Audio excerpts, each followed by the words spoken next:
Greetings. My name is Jason Crump, and I'm the founder of the D9 Coalition for Civic Engagement. The D9 Coalition consists of legislative and social action chairs of the 9 African-American Greek-letter organizations, which were all founded during a time when African-American civil and voting rights were being challenged at every step. It is a nonpartisan organization whose mission is to educate our communities on various economic, social, and political issues that impact their daily lives, so that they can make a more informed decision when it's time to cast their vote in either municipal, county, state, and national elections. This year, the coalition partnered up with the Greater Suburban Maryland chapter of Jack and Jill of America Incorporated to put on this candidates forum to educate all residents of Prince George's County on the platforms for those candidates running in this year's special election for the office of the county executive. Invitations to participate in this forum were extended to all candidates, both Democrat and Republican. Now, I would like to introduce you to the president of the Greater Suburban Maryland chapter of Jack and Jill, Bridget Tillman, so that she can bring greetings on its behalf.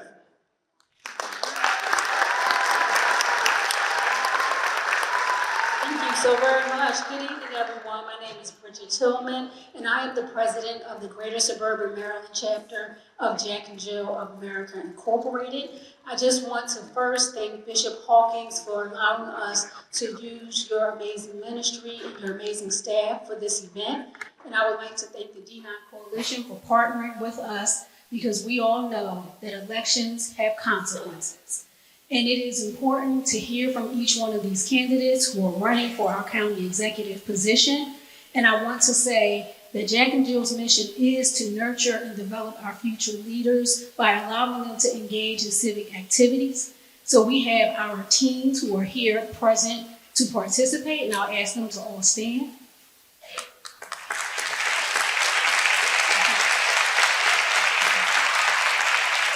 These are our future leaders of America, and they are here to participate in this engagement. And I'd like to thank each one of the candidates for being here today as well. Thank you to the community for showing up in person and online. And let's get ready for an amazing forum. Thank you so much.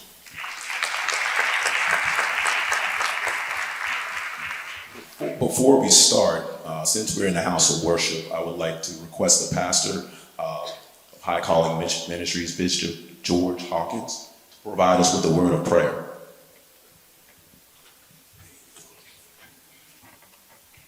Good evening, everyone. My name is George Hawkins, and I have the privilege of serving here as the pastor of High Calling Ministries.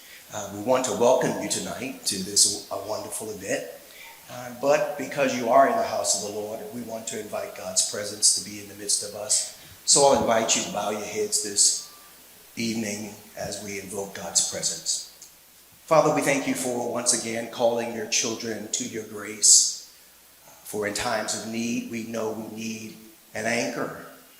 And so we pray now that you would anoint these men and women who have selected to put their hands to the gospel plow and serve and lead this great county. We ask you now that your blessings would be upon us tonight as we inquire and instruct and get frustrated.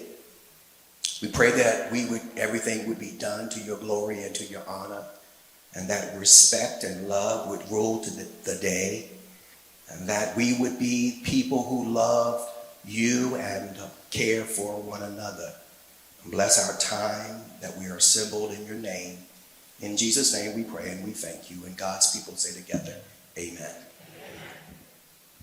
Thank you, Pastor. The format of tonight's forum is as follows. There will be 3 rounds. Earlier this evening, candidates pulled 2 numbers from a hat. The first number pulled reflected the order in which they would be asked a question during the first round.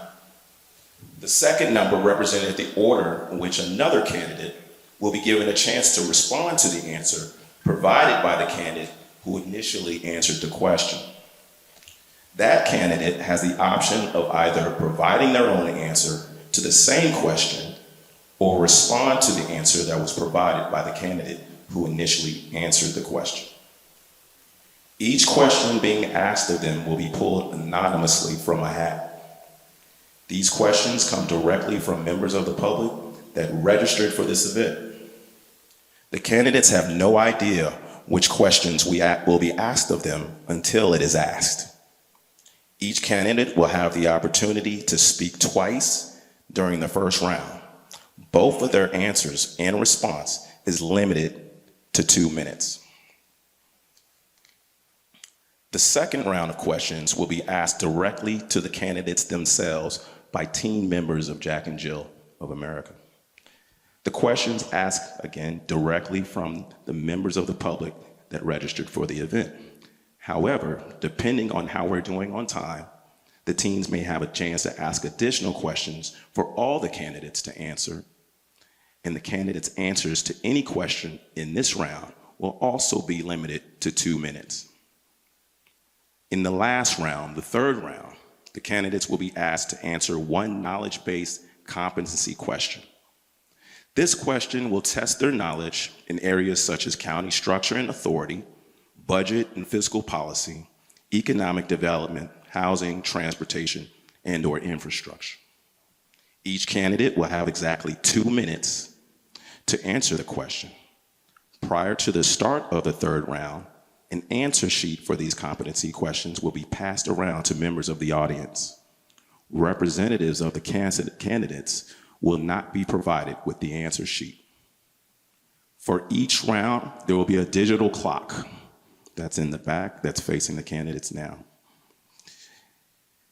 The candidates will have Brother Brandon Kennedy as a guide. When there's at least 15 seconds left in their answer, he will raise his hand.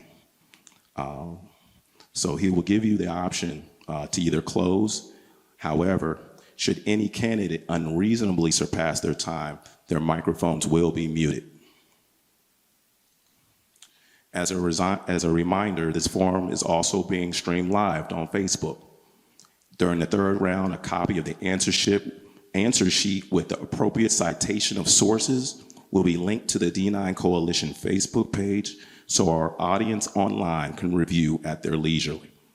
Finally, we ask that the audience keep their applause to a minimum, and please turn off your phones or place on a buzz.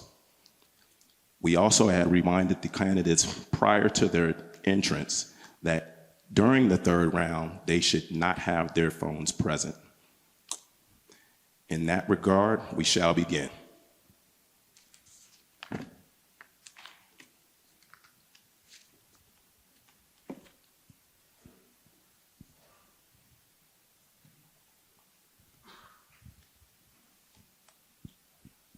I will be asking the first question. The first person who picked up the number 1 will be answering this question.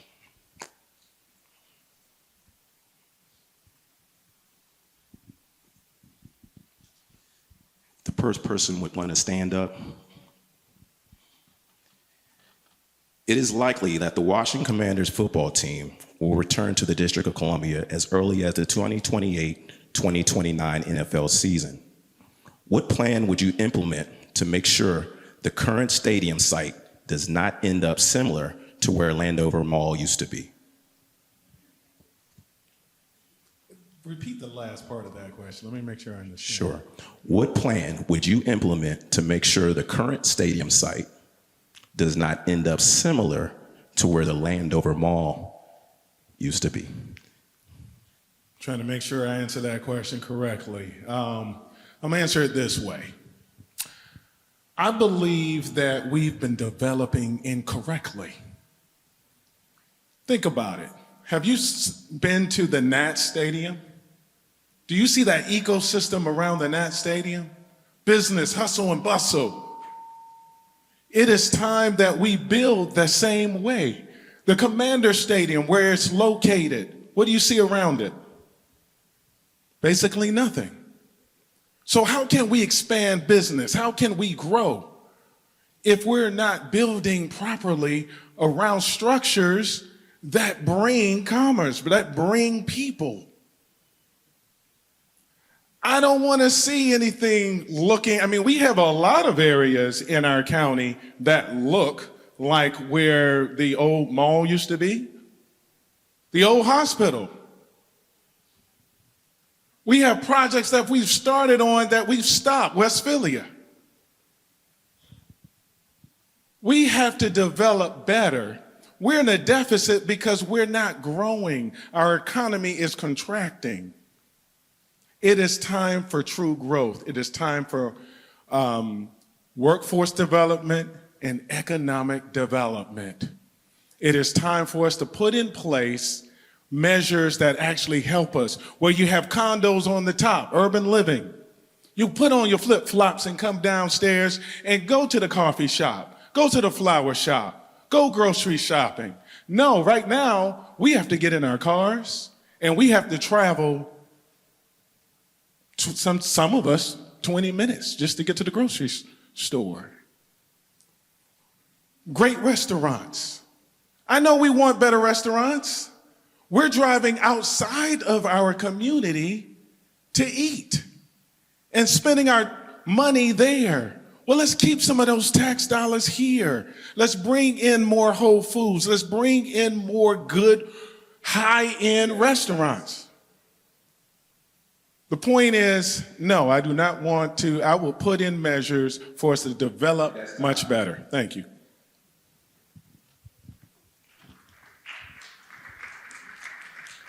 Now, the person with the corresponding number, you have an opportunity to answer the same question or respond to the question that was just answered. So who has a number 1, green?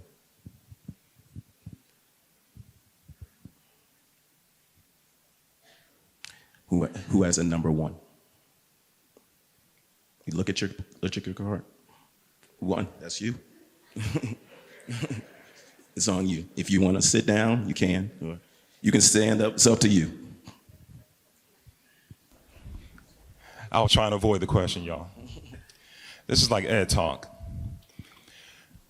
The Washington Commanders, I'm Albert Slocum, County Executive. The Washington Commanders, if they don't invest in our communities, they do not invest into the Impact Fund, and if they do not hire from within our communities. I live actually right around the corner, so I may have a different perspective as far as keeping them here or not. But real talk is that if they go and the people want them to go, then I'm for that. Because at the end of the day, it means that we have to thrive as a community and build our economy one community at a time. Now, how we're gonna do that? If they do leave, as a developer straight out of NYU, I would develop that area, create a convention center or a coliseum where we're pouring into our base, our community base, our Prince George's base. We're hiring within, giving you all first right of refusal. That's number 1. Number 2 is that development is key. It has to complement the existing communities within that area, and it has to make very much sense. So we have to build up so that way we can keep our ecosystem and plant around so that our wildlife are also protected. That's environmental development. And number 3, from a standpoint of per capita income, we have to look at things from a perspective of how does that benefit you all? Because as your next county executive, I want to make sure that you're taken care of. I don't want to keep making excuses.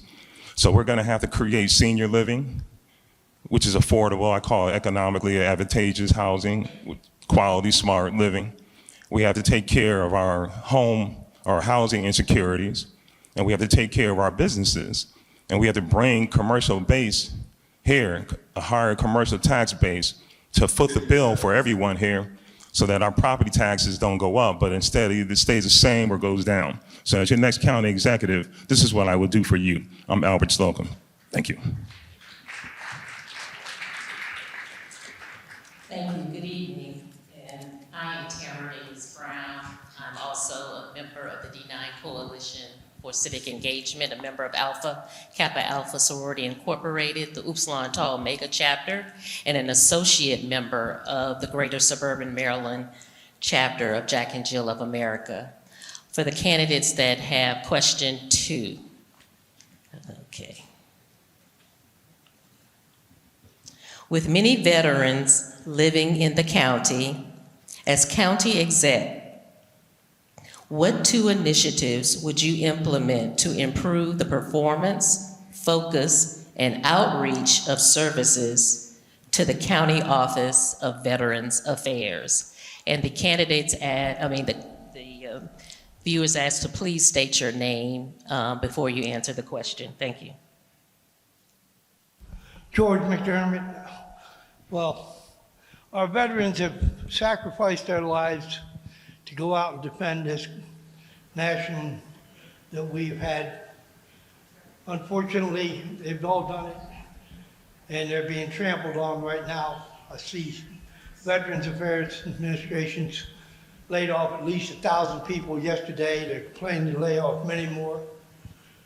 It all depends on what the corporate government of Trump world is and how many people he's going to lay off as to what it'll affect in the budget of Prince George's County. But our senior citizens, especially those who have been injured in wars, they deserve better. They deserve to be treated as #1 citizens. Mr. McDermott, if you could raise your mic to your face, please. Yes, they deserve to be treated as #1 citizens and to have adequate medical care, adequate dental care, adequate support services to get them to and from hospitals. All of that is in jeopardy right now. The county is basically a corporation. The county exec is the CEO of that corporation, and the county council is the board of directors. We have to, all the citizens have to petition the board of directors to make sure that they address through the proper lines of communication the federal government's shortfall. Thank you.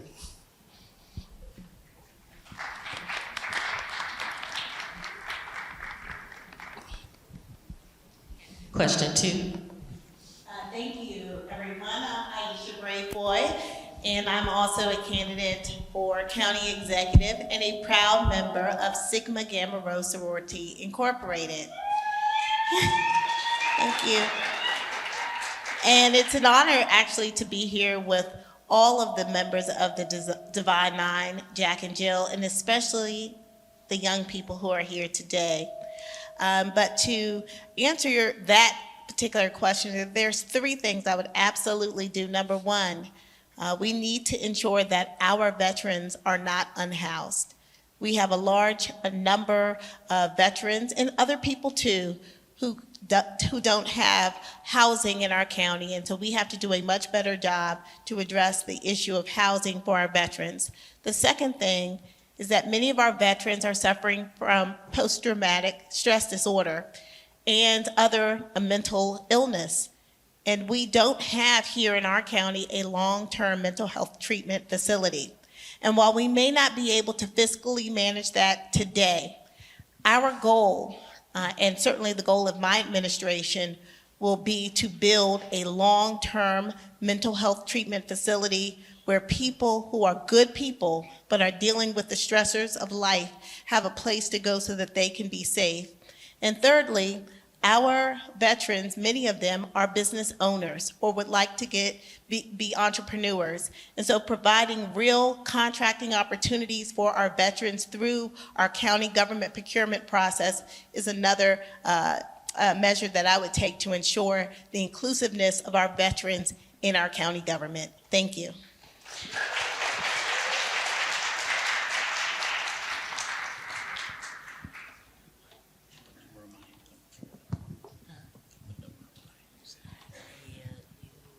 Every candidate speaks about the importance of public safety.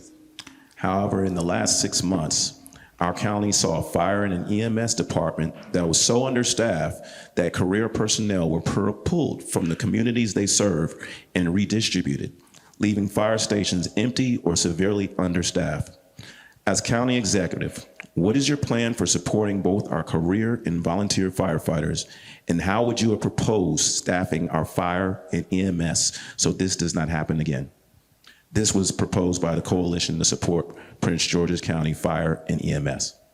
I'm Calvin Hawkins. I'm number 4 on the ballot. I'm also an active dues-paying member of the super chapter, Gamma Pi Omega Psi Phi Fraternity Incorporated. That very question has become a part of the county council discussions that I am now a member of the county council. I'm a member at large. As a result of that question, we have held oversight hearings, and 2 things that I would do as your next county executive. First of all, I will remove from our Department of Human Resources the responsibility of recruiting and vetting our public safety officials, because right now it takes 2 years up to 2.5 years from the time someone applies and finish our training. Talking to our professional career firefighters, they're concerned that that is too long. They should have that responsibility among themselves, and I will work with them to ensure that that's happening. Number 2, I will ensure that the money that we have set aside to hire career firefighters, we actually use that and we give them incentive. When we compete with the region, we're in a situation where Fairfax County, Montgomery County, Washington, D.C., and even Anne Arundel County pays their firefighters far more. Their entry pay is far higher than ours. I will make certain that we raise, working with our county council, how much we pay our firefighters at the entry level so they'll have the funding to compete with our regional partners. And in doing that, we can also increase how we deal with our firefighters. And lastly, I'll ensure that we are putting professional firefighters with career firefighters in our stations around the county so there's an equitable opportunity for each citizen to get the services they need, whether they live in our older communities, newer communities, rural communities, and that's the challenge we face with our fire department. And as your next county executive, I will resolve it.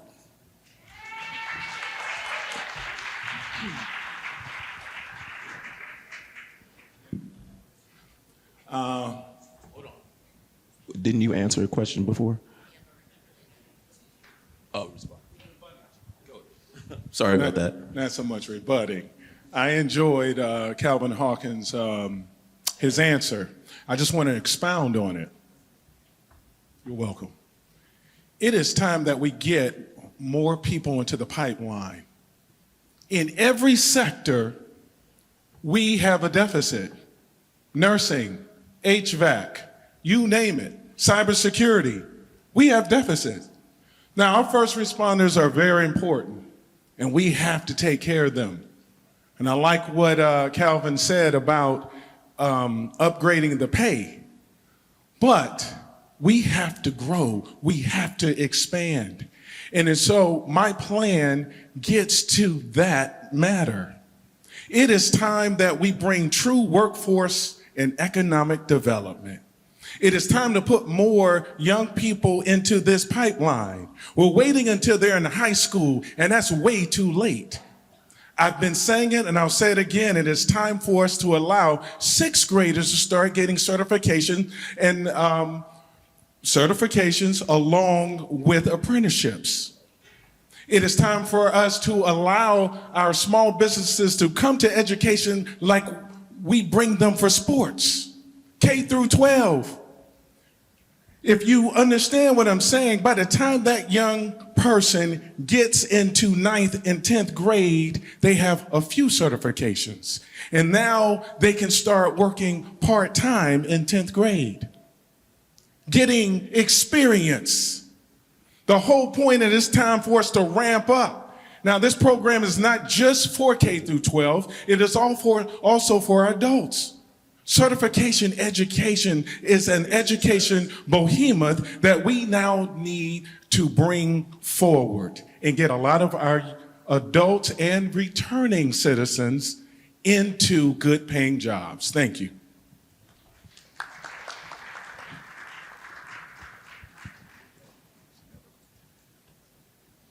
candidates with the number 4. With the upsurge in townhome development, what, if any, plans would you implement for infrastructure improvements, including school renovations and/or construction and road improvements to handle the increased population in the county? Thank you for that question. From Albert Slocum, County Executive, from a development standpoint, economic development is the keys, the hierarchy. And if we're going to build our infrastructure to where it complements the development that meets the eye as far as our community, we got to have common sense development. Often enough, we see what is called overdevelopment. And some of the things that we can do with respect to like our school systems, our businesses, our commercial base, our retail, our residential, is to make sure that we have the monies that are allocated in the right places. Now, new construction costs a lot of money. And we have existing properties, we have existing pieces of commercial property that we can convert into our educational systems building structure. And that will save us millions of dollars.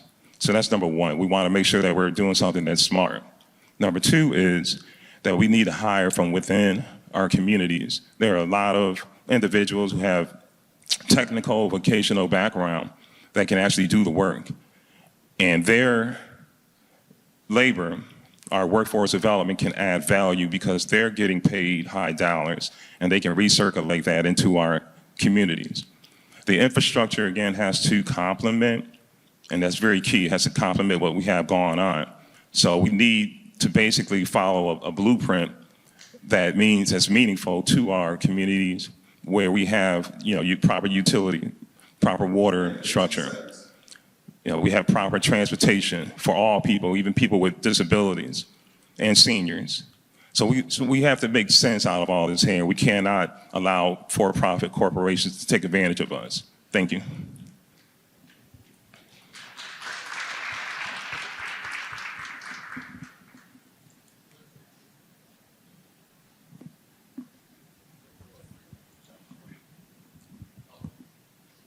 You're going to have to speak in the mic.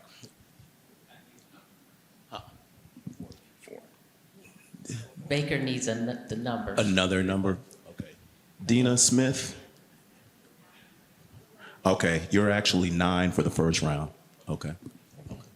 And so who is number 5? Oh, is it number 4? We're on number 4. 4, I'm sorry. The second round of number 4. Well, infrastructure is getting more expensive every day. You might not realize it, but the water's main that broke over in Capitol Heights the other day, it's probably going to cost over $500,000 minimum. So we have to invest to keep this from happening in the future. We have to make sure that the resources that we have are used responsibly. This is a Park and Planning Commission. This also infects the WSSC, which is a private corporation, which we all pay taxes into. Just like our road infrastructure, we all pay taxes into that. And we need to make sure that the county executive, whoever he is, make sure that these roads are taken care of and maintained so that they don't get so far out of control that we have to, instead of fixing a small problem, repair a major problem. The amount of money that it takes today to do almost anything has doubled in the last 4 or 5 years. The cost of materials has doubled. The only thing that hasn't doubled is corporate fraud and the collecting taxes on corporations that owe taxes and make the wealthy pay their share of the funds that needed to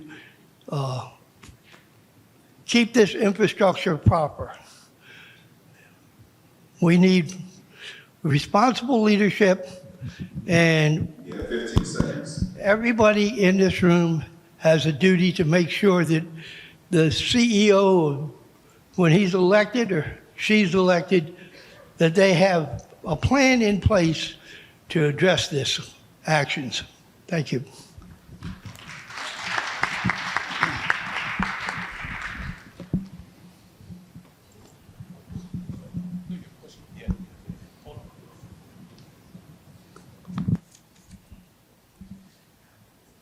The county is facing a $170 million budget shortfall for 2025.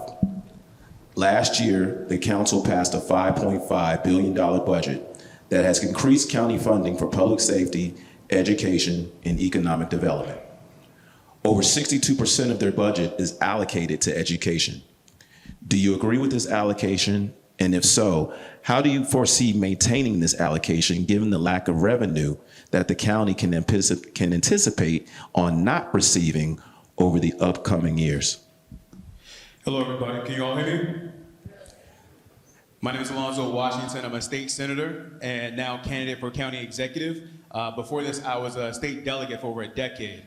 And also, I just celebrated my 19th year as a member of the Alpha Phi Alpha Fraternity Incorporated. Yeah, you can go ahead, brothers. And so just to answer the question, you know, the reason we're here at about $170 million in a deficit is because we overspent. For so many times we've passed legislation after legislation, creating more programming that wasn't comprehensive in solving the issues of everyday Prince Georgians. That's the problem here in our county. We're overspending too much. For the last 12 years, I've overseen from a $40 billion budget to now a $65 billion budget in the state. When I first worked on the county council, we had only about a $1.5 billion budget. Now, 20 years later, we're at $5 billion, and your services have not changed. You've received the same services that you did 20 years ago. The same policing that you received 20 years ago. What I propose as your next county executive to ensure that you receive the services that you need is to make sure that we have more community policing on our streets, ensure we have a high quality education system here in Prince George's County, because we know over the last few years, we've only seen incremental change in our school system. Right now, our governor wants to cut almost $300 million from education here in the state. Under my leadership, I will fight hard to make sure we maintain that, because that comes back to the county and how we have to make sure we protect the funding to our school system. Number one issue in our county is our education system, and number two is public safety, and I'll ensure that we make sure that both of them are taken care of under the next budget. Thank you.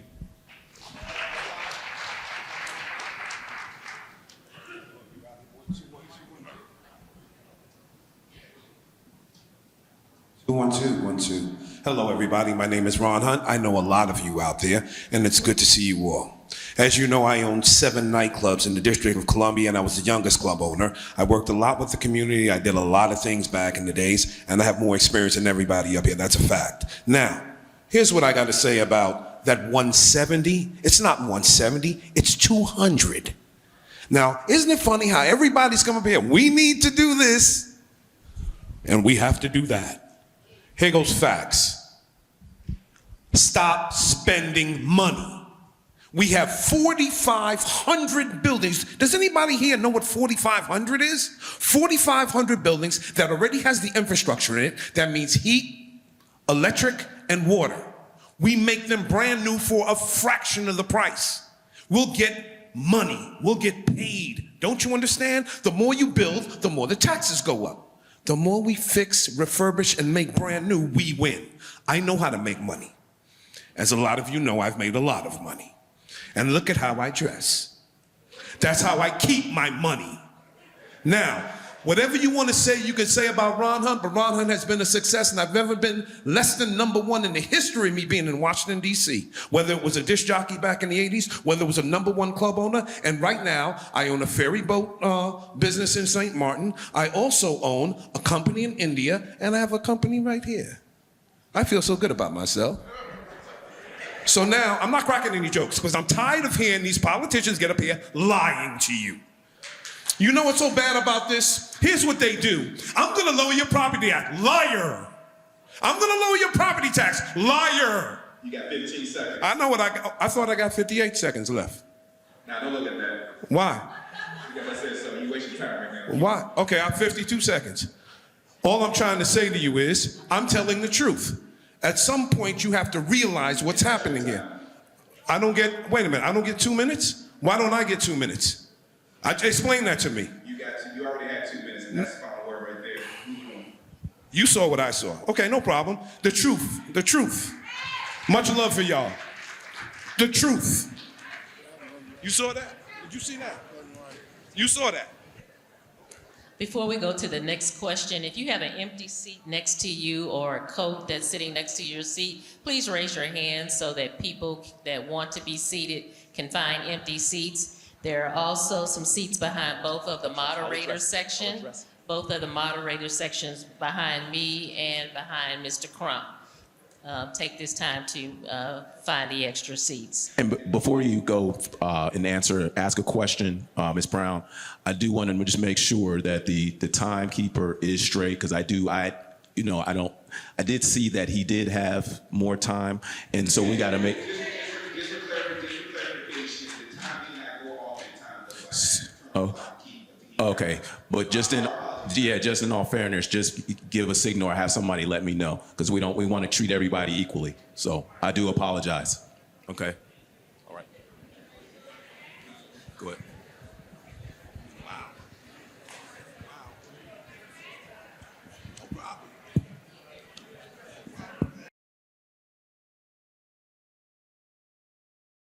Thank you. No disrespect. Here's the deal, and I'm gonna finish this up real fast. I am successful because of all of you. And if you remember, fraternities and sororities, I didn't care who you were, you made a lot of money on me because I made sure you did. I think outside the box, and when you left my office, you were like, I love Ron Hunt. Now, I'm promising you, no property taxes will be lowered. They are lying to you. Oh, I'm gonna do this for you. No, they won't. They are lying. If you have 4,500 buildings and we do the infrastructure, that means we have to pay a fraction of the price. You know how much money we're saving? 10 seconds. The blue point, or whatever they're calling it this week, you know what? $1.6 billion, 4 years from now, $4.1 billion, when we can pay a fraction of the cost to get the same thing done.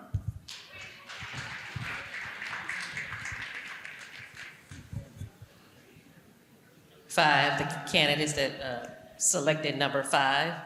The Trump administration has made it clear. Hold on, six. And we're on 6? I'm sorry. 6, my apologies.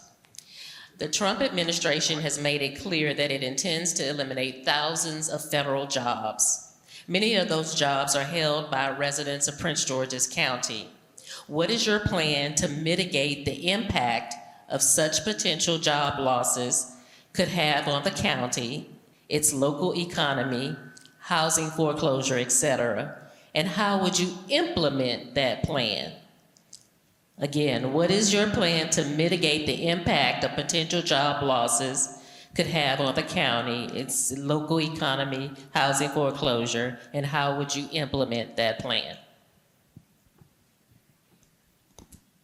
Thank you so much.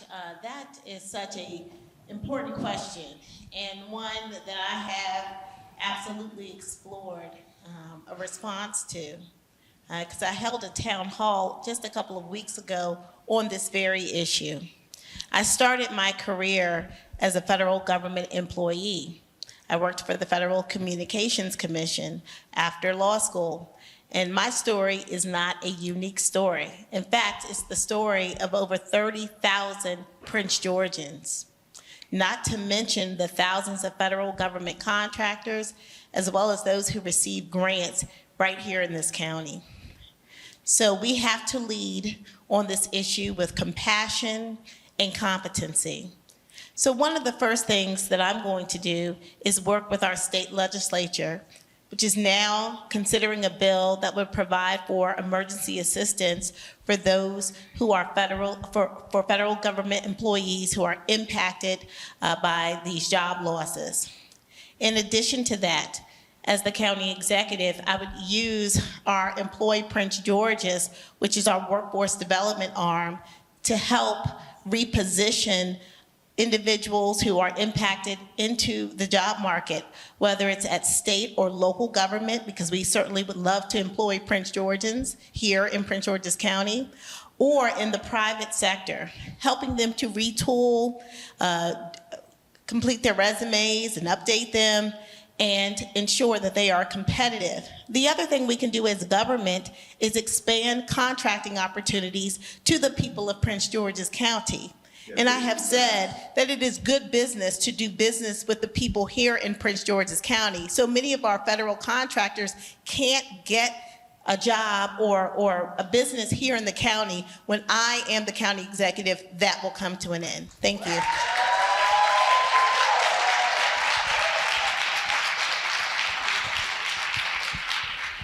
Here in Prince George's County, we have the largest amount, the highest concentration of African American federal workers right here in our county. We have to protect them. Under my administration as your next county executive, I will ensure that our Office of Law and our Attorney General creates a program where we can sue the federal government on behalf of the residents of Prince George's County who are federal workers. Additionally, I will ensure that everyone that comes back, what we're doing here in the state of Maryland is we're already preparing for folks who will be laid off, and our Department of Labor has already have a program for them in place. And the bill that the state's attorney is talking about, I'm one of the lead sponsors in to ensure that we make sure that those folks have emergency funds for them if they need it for housing situations that need to occur here in the county. Additionally, what we need to think about also is protecting the assets here that are in Prince George's County. We know that this administration wants to take back things from the county. We have to work with all of our partners from Prince George's County, Montgomery County, as well as Northern Virginia and DC, because we all rely on the federal government to boost our economy. And one of those things that we got done recently was we were able to attract the FBI to move here, its headquarters here in Prince George's County. I will make sure that if this Trump administration even thinks about taking this back, I will sue them before they even think about it, because we deserve it here. That's 7,500 workers that are going to be here in Prince George's County are going to build the new ecosystem in Greenbelt Metro Station. That's what we need. That's what we desire for. That's what we need for the next economy here in Prince George's County. We can't let this Trump administration bully us. We must stand toe-to-toe and 10 toes down against this administration. Thank you.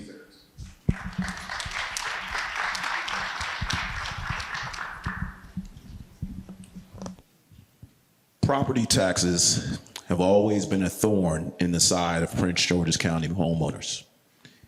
Yet without a substantive commercial tax base, the county has increasing the property taxes of homeowners based on their home's assessed value in order to increase revenue and help pay for services we all want and need. If you are elected as county executive, what would you propose to help reduce or cap property taxes, and how would you implement this plan? Good evening to you all. I'm Tanya Sweat, and thank you for that question. Property taxes is a big issue in the county, and we have two problems we have to deal with. First, in our county charter, we have this thing called taxpayer relief in Maryland. That was voted in by the voters. There's nothing our government can do about it unless the voters take it away. Now, this is the interesting thing I want you to know about that thing we call TRIM. We are the only county in the state of Maryland that has that in our charter. My question is, if TRIM is so great, why didn't the other counties adopt it? So as voters, we have to think about how we want to adjust our tax ordinances so that you then authorize your county executive and, more importantly, your county council to address the tax rate imposed on our real estate. The other thing we have to think about is our state law. Right now, we have an elderly tax credit that has been passed twice, and it will never work because of TRIM and because of our state law. State maximizes the amount of credit you can get on your property to 20%. The acting county executive suspended the implementation of the elderly tax credit because it was recognized we can't get it to work. As your county executive, I will advocate at the state level to do something with our state tax laws such that we here in the county have more flexibility to relieve the tax burden on our homeowners. Along with that, I will work to bring in industry that will provide jobs, and I will fight to keep the commanders and build a sports and entertainment center around them to attract tourism so we can help relieve our tax burden.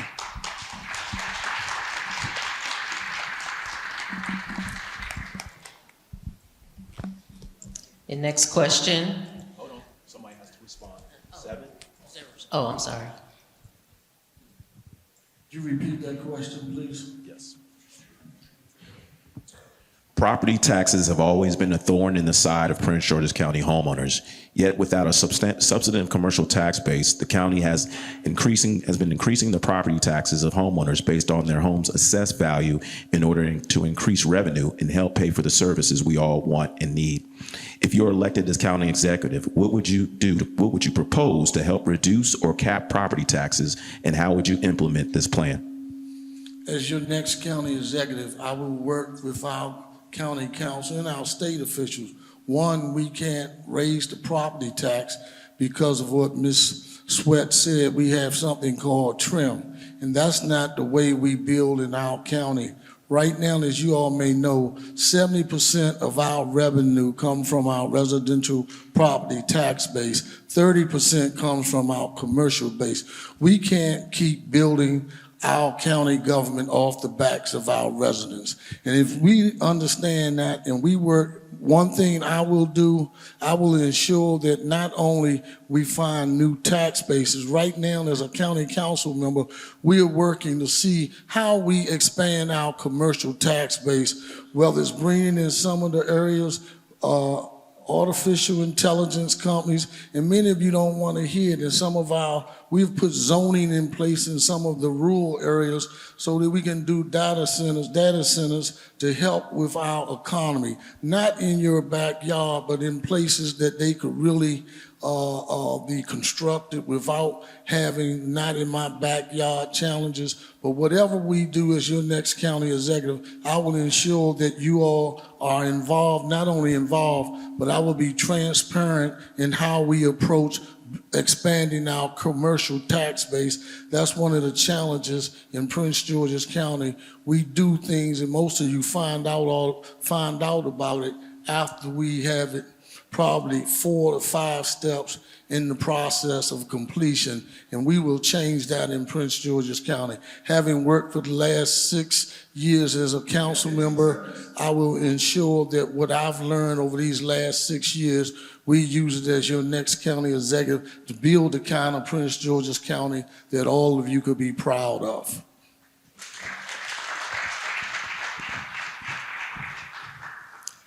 The next question, I believe we're on 8, right?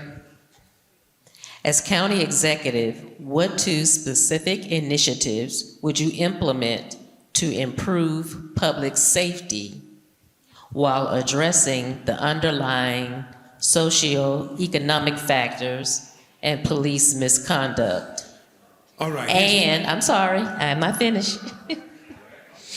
And would you propose increasing the number of police officers patrolling our neighborhoods? This is what I did for more than 20 years in Southeast Washington, and that's why I'm still alive. All right? I work with my seniors, I work with the community, and I work with the police department. Now, here's what has to happen. All of this nonsense about we're gonna do this, you're right, give it a break. The facts are you are in charge. You decide what happens. We're here to serve you. Now, I'm not going to sit there and say I'm a leader because you're the leaders. I have to serve you. I've already proven what I can do. Here's what has to happen with the police department. There is no more janitors here. They sit in those parking lots. When something happens, they get there real fast and they clean it up. We don't need that. What I propose is I want to merge all the municipalities together and we have one big force that will attract more And then we don't spend all this money. Isn't it funny how all these people up here, these politicians, we're gonna do this and we're gonna buy this and we're gonna, are you crazy? The reality is you have to pay your rent every month just like I have to pay my rent. Well, I bet. We pay a mortgage? Oh, we don't even pay a mortgage no more. Okay, good. Here's the deal. Because we're smart enough not to do certain things. But they want us to keep spending this money. And if we keep spending the money, he was right. 62% goes to education, 18% goes to the police department, where it should be at least 22%, and we can get it if we trim this budget, stop this reckless and wasteful spending, and use what we already have and make it new again, and our prices will go right through the ceiling. And you're talking about economic development? We got 6 centers, Amazons. We get these little shops to make a deal with them. I'll make the deal. They won't say no to me. You trust me. And what will happen is, instead of selling 100 items a month, you're selling 2,000 items a month, and then our property tax and everything stays down, and your money goes up. That's the key. I've done it. I'm a winner. That means you're a winner.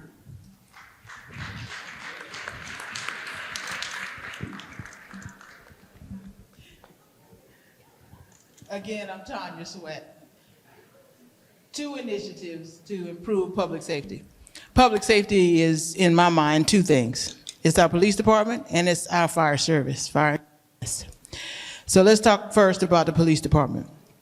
Right now, we have a shortage of about 400 or so police officers in our department. We have to recruit new officers, but this is the challenge.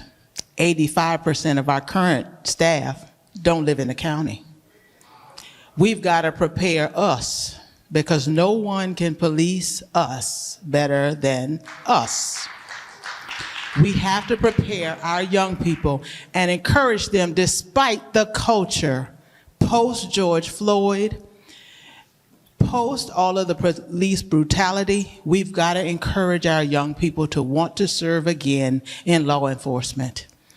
Police protect and serve. They don't kill people. We've got to get back to that. I will also introduce part-time policing because there are some retired police officers. There are new residents here in the county who've been policed elsewhere that may want to serve. I welcome you to come help us out part-time. Our firefighters, we're short there too. 70% of them live outside the county. But the unique thing about Prince George's County is we have a volunteer firefighter force, 930 strong. And for some reason, the county doesn't want them to serve. I will use our volunteer firefighters to augment our career firefighters. They will ride together. They will live in the firehouse together. They will eat together. They will sleep together. They will work together because we have to protect life and property. When I have free labor who want to serve my community, I welcome them with open arms.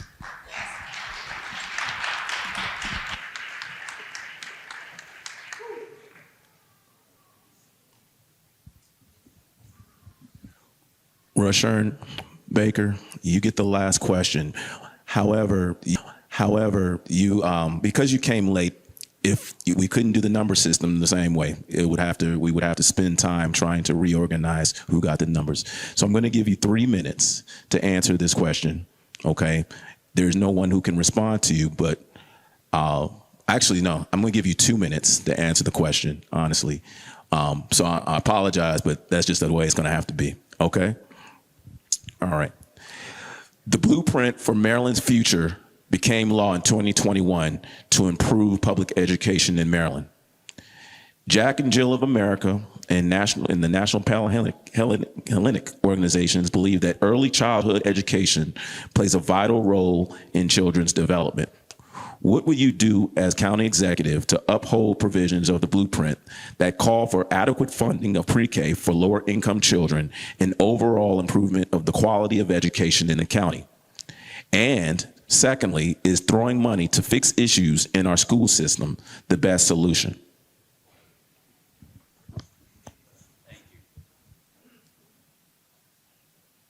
Hello? Okay.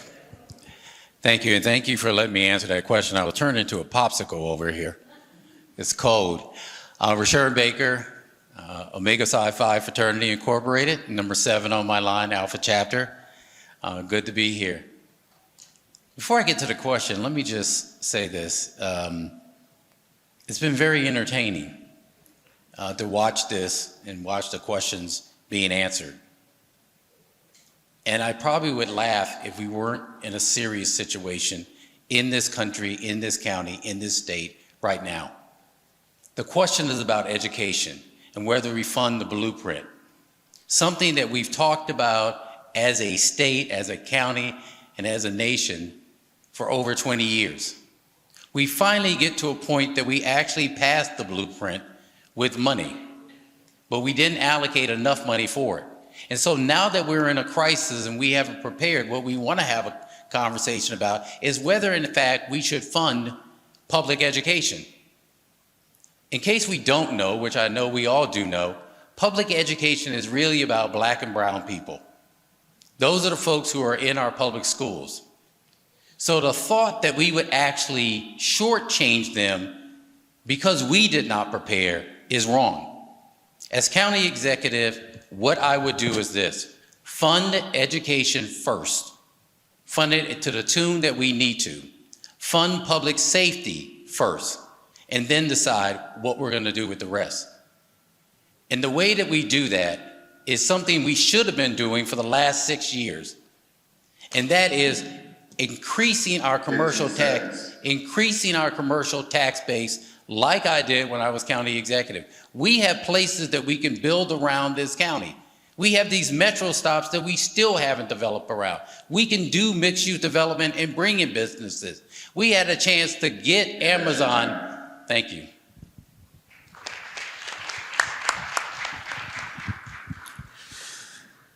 Now we'll be going to our second round, and these questions are directed to the candidates themselves. We would like the teens of Jack and Jill to get ready. So whoever is number one, if you want to go ahead and stand and begin with that question. Good evening. My name is Dylan Stewart, and I am the Teen Auxiliary Group President of the Greater Suburban Maryland Chapter of Jack and Jill of America, Incorporated. As the decisions you make today as voters have the potential to affect generations to come, we are delighted to have a role and participate in this candidates forum. We will be asking questions of the candidates. Please note, however, in this first round of questions, the questions are posed by the adult voting public who submitted their questions during the registration of this event.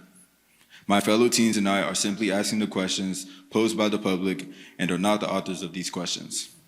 With that said, Candidate Baker, my question is for you. Mr. Rashawn Baker, you served as county executive previously for 8 years. What do you believe were your 2 biggest mistakes you made during your first 2 terms? Let's start with the easy question first.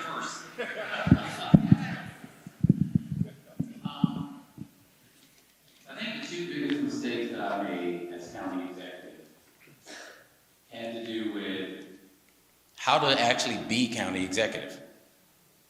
You know, unless you've actually been in this position, you don't know that it actually takes you about 9 months to learn how to be county executive. And the reason I bring that up is probably the first mistake I made was I proposed this bill, or that we do our Economic Development Incentive Fund, because the county was facing a $150 million budget deficit. And so I figured that if we actually put our money and invested in ourselves, much like the Biden Build Back program, that we could actually jumpstart the economy in the county and build throughout. And so when I came up with this, what I call the brilliant idea, I actually just sent it down to the council without actually including the council in it. And so immediately there was pushback. And so what I learned in that period was, if we're going to move forward, it takes collaboration. It takes all of us working together. So that's one. The second thing, and many people talk about this, yes, in fact, there is a way that you can raise the property taxes in Prince George's County. The legislature has mandated or has given us the ability to raise it. And so during my time as county executive, we actually raised it by 4 cents. I wanted to put 15 more cents into, or 15% into our schools. That money would go directly to schools. 15 cents. Yes, that money would go directly to schools. But when I introduced this bill, to the council, once again, it was not collaboration. But so I learned from that. We got it passed, but we didn't get it passed to the amount that I wanted. If we had, we'd be able to fund our schools better. Thank you.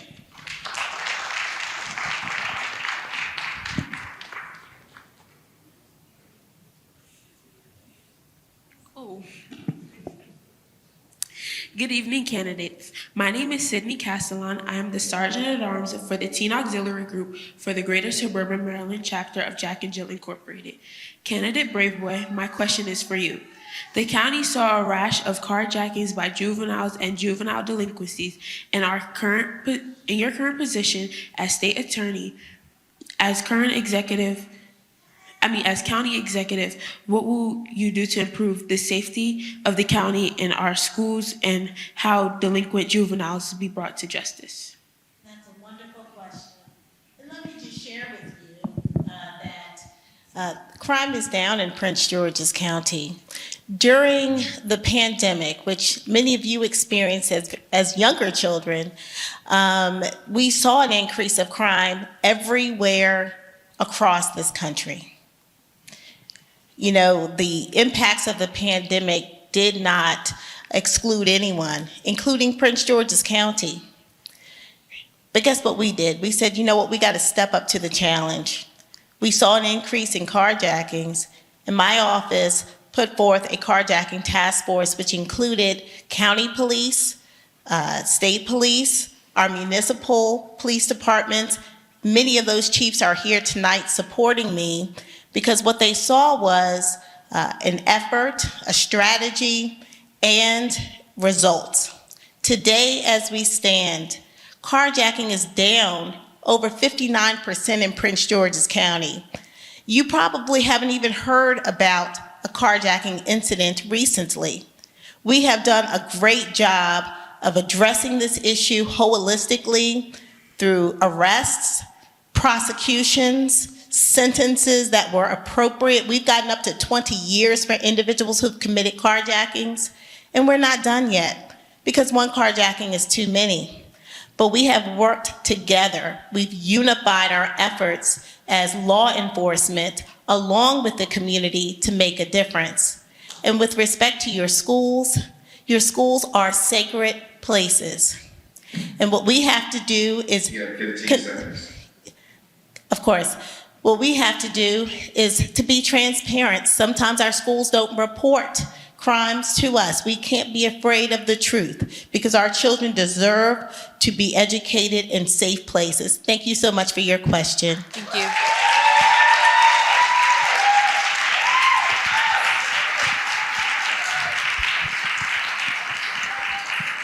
Good evening. My name is Reese Pickett. I'm the treasurer of the Teen Auxiliary Group for the Greater Suburban Maryland chapter of Jack and Jill of America Incorporated. Candidate Marcellus Cruz, my question is for you.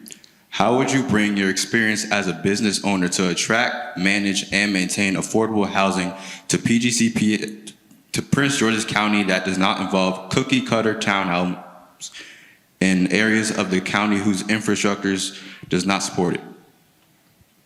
Thank you for the question. I believe it's time for change. I believe it's time that we bring some fresh blood into our county. You're talking about housing and affordable housing, and you're also talking about how can we be a little bit more creative, right? Well, my company is a technology innovation company. Been rolling for a few years now. I've been an executive for over 16 years in over 6,000 homes. Also a state vendor, I'm in embassies. We do architectural design work. And we designed new homes, affordable, state-of-the-art homes for right now, for this very issue. That we put solar panels and we do We bring a lot of cost-cutting energy things that we wanted to place in. And we want to build whole communities for veterans. Now, I understand what Ron is saying. We have a lot of buildings. I get that and I respect that. And I think we have to use those buildings. But I want to build some residence homes, affordable homes for senior citizens, along with the veterans, along with returning citizens, and we can do that. I can tell you the cost of these homes, but you're wondering, well, how can you do that? Because of the type of materials that we can use. I'm a technology innovation guy, and it's time that we bring someone like myself into government. 15 seconds. I need more time to be able to explain this kind of stuff, because this stuff is serious. So please go to my website, please call me, and let's get to talking, because there's a lot of things that we need.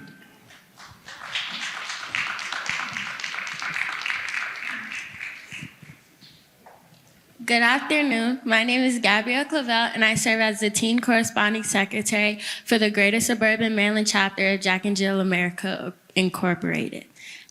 Candidate Hawkins, my question is for you. What would you do differently as county executive to bring sustainable economic development that the council has not been able to achieve while you were an at-large member, and how would you work with a divided council? I am the bridge builder on our county council. If you look at all the legislation we have been able to pass, as you say, as a divided council, it's been a result of my leadership. 2 years in my 6 years as a county council member, I served as chair of the county council. And I'm one of the few council chairs in the history of the county council that never lost one legislative initiative. As the next county executive, what I've learned from that experience, communication. One of the challenges with the leadership on our county council and our county executive is there's no real significant, consistent communication. What we have different views on how to approach things, and I believe the next county executive, which will be me, has a responsibility to immediately, as I'm doing now, to work with our county council, because the current county council has to understand some of the legislative decisions we have made are decisions that move our economic development platform further away from reality, because in all fairness, I can share with you, I have been in a minority on some of those decisions, but I'm still a member of the county council, and I take responsibility for our failures. Many people think it's the Department of Permits, Inspection, and Enforcement that's creating the challenge with our ability to develop and expand our economic development platform. They are part of it, but the biggest challenge is our county council and our inability to pass legislation that will further the opportunity for us to build our tax base. So I appreciate that question, but as the next county executive and what I've learned as a council member, you have to communicate. It's like what Mr. Baker said, you can't move forward if you don't communicate, because it's a two-party government, and I need them and they need me. So thanks for the question. Thank you.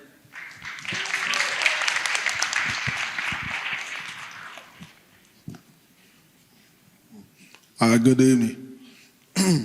My name is Micaiah Marching, and I'm the foundation chair of the Teen Auxiliary Group for the Greater Suburban Maryland Chapter of Jack and Jill of America Incorporated. Candidate Rob Hunt's question is for you.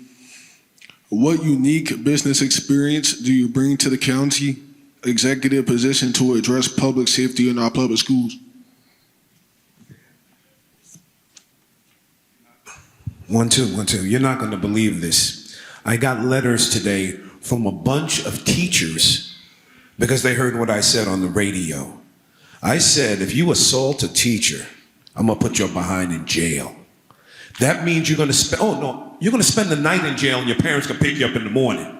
Because you're going to know what it is to be on a cold toilet seat and a rock-hard bed in a 7x7, so you can think about putting your hands on the teacher. Then you're suspended from school. If your parents are smart behinds and they say they're not going to be in jail, then you're expelled from school. And if you don't go to school, I'm gonna get your parents. You can't afford to go to a private school, or you shouldn't been in public school. So you're gonna act accordingly. Now let me tell you something else. I am not a politician, nor do I ever want to be one. Trust me. I tell you the truth and you don't have to like me. But one thing for a fact, if I am county executive, the first 30 days you will see a difference. I will have a meeting on this side of Prince George's County, all the way on the end of Prince George's County, on that side and that side once a month. So you will be fully informed of what's going on in your area, the crime stats and everything, like I did in Southeast Washington, D.C., and it works. More community policing, because when I come to these places, because I'm personally coming, and I'm bringing the chief of police with me. And yes, I will make sure they do what they're supposed to do. All of you, a lot of you really know me. You know I'm not lying. These people come up there and say, we need to do this. I'm not saying, I'm telling you what I'm gonna do. I'm guaranteeing it. I'm tired of the nonsense and I'm passionate. Don't you see? This is not about money for me. I have money, I'm good. You understand? I did this because I watched somebody robbing a store. Go to ronhuntforpgcounty.com this Saturday at 6 o'clock. I'm gonna be on that TV screen. I'm answering every question. ronhuntforpgcounty.com, 6 p.m. Saturday, and you'll see me. I'll have a different V-neck on. Thank you. I ain't got no time for this. Good evening. My name is Andrew Armstrong. I'm the Legislative Committee Chair of the Teen Auxiliary Group for the Greater Suburban Maryland Chapter of Jack and Jill of America, Incorporated. Candidate McDermott, my question is for you. How will you address the needs of constituents who may not have the same ideology as you? What is your vision for the county? Did you say that again? I didn't hear. How will you address the needs of constituents who may not have the same ideology as you? What is your vision for the county? Well, I've been in this county for 80 years. Okay? I was born and raised here. I've created businesses here. My vision for Prince George's County is in the room in there. I've put forth every effort I could to make Prince George's County a equitable county where everybody in it shares in its wealth. Unfortunately, back in the 80s, 90s, it was a racist county. Most of those people moved out of the county. I built businesses in areas that people didn't like, and I suffered for it. But the county is a corporation. You are going to elect a head of the corporation who is going to delegate his authority amongst the board of directors, which is the county council. You have to examine each candidate as what the qualifications are. I've got a history. Anybody can look it up at georgemcdermott.com or secretjustice.com, because I believe the biggest problem we have in this county and throughout the state of Maryland is the corruption in our state's attorney's office and our county attorney's office. They will not prosecute anybody for white-collar crime. They will not prosecute a victim of foreclosure fraud. They will not prosecute somebody for a victim of elder care theft or so until they start going after these corporate entities and their fellow board members who are milking the system and getting fines against them and protect the general public, we have a major problem. It all starts. You have to make them, they took an oath of office, and thank you.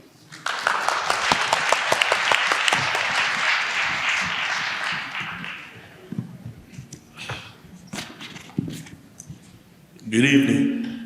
My name is Langston Banks, and I'm the recording secretary of the Teen Auxiliary Group of the Greater Suburban Maryland Chapter of Jack and Jill of America, Incorporated.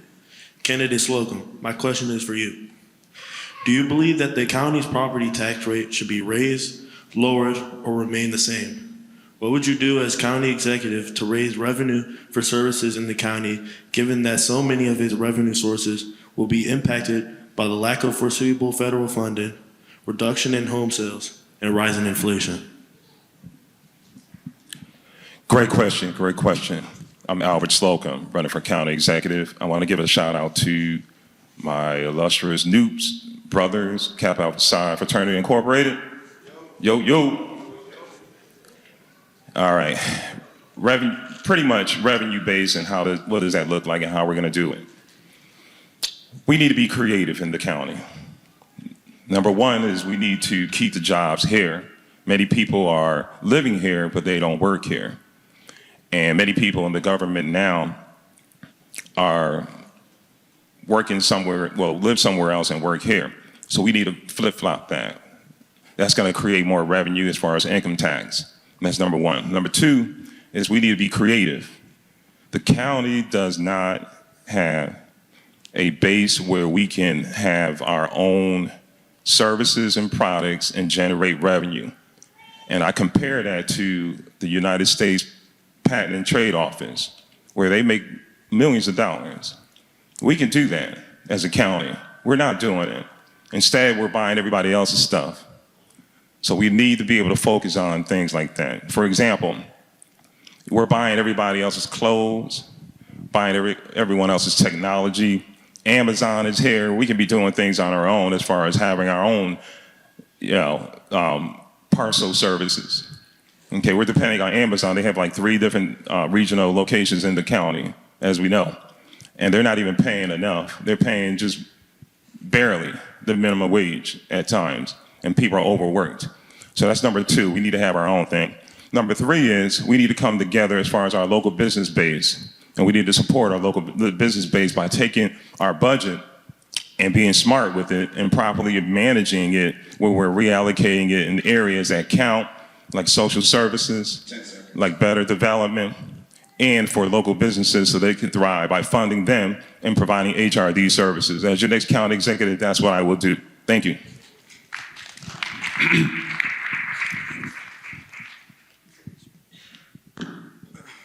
All right, good evening. My name is Jaden Abraham, and I am the Teen Conference Committee Chair of the Teen Auxiliary Group for Greater Suburban Maryland Chapter of Jack and Jill. Candidate Sweat, this question is for you. Many new businesses and homeowners in the county have complained about the amount of time it takes for the Department of Permits and Inspection to issue licenses and permits so that construction projects are completed in a reasonable amount of time. Should you be elected as county executive, how would you address these complaints, and what measures would you take to ensure that this is no longer a problem? Thank you, sir, for that question. DPI is a big problem. The Department of Permitting, Inspections, and Enforcement. First and foremost, we need to make sure we have qualified and certified individuals working in DPI to do the job. That is a big problem right now, is why it takes so long to get our permits out of there. We don't have enough engineers in DPI. We don't have enough certified health inspectors in DPI. And I've spoken to engineers who do not work for the county who've reported that to me because they've challenged some of the stuff that comes out of that office. When your government is less qualified than the private sector, we can't keep up. So we've got to hire qualified individuals. And for those who are there, we got to make sure they're trained to do the job. And we can get that training through our unions and labor organizations in the county. They're willing to help us. We also have to make sure our inspectors do the job so that we don't end up hurting someone. We've had our citizens injured because of lax inspections in our buildings. I just saw on social media, we've had buildings fall apart, new buildings fall apart in the recent weather because our inspectors are not catching the weaknesses in construction. And then we got to enforce the law. So when developers and construction workers don't do what they're supposed to do, somebody needs to get fined. Somebody has to pay. And as your county executive, it's my job to make sure that happens. No more will I turn a blind eye or a deaf ear. We're going to hold both our employees accountable, and we're going to hold those who work in the county accountable. Thank you.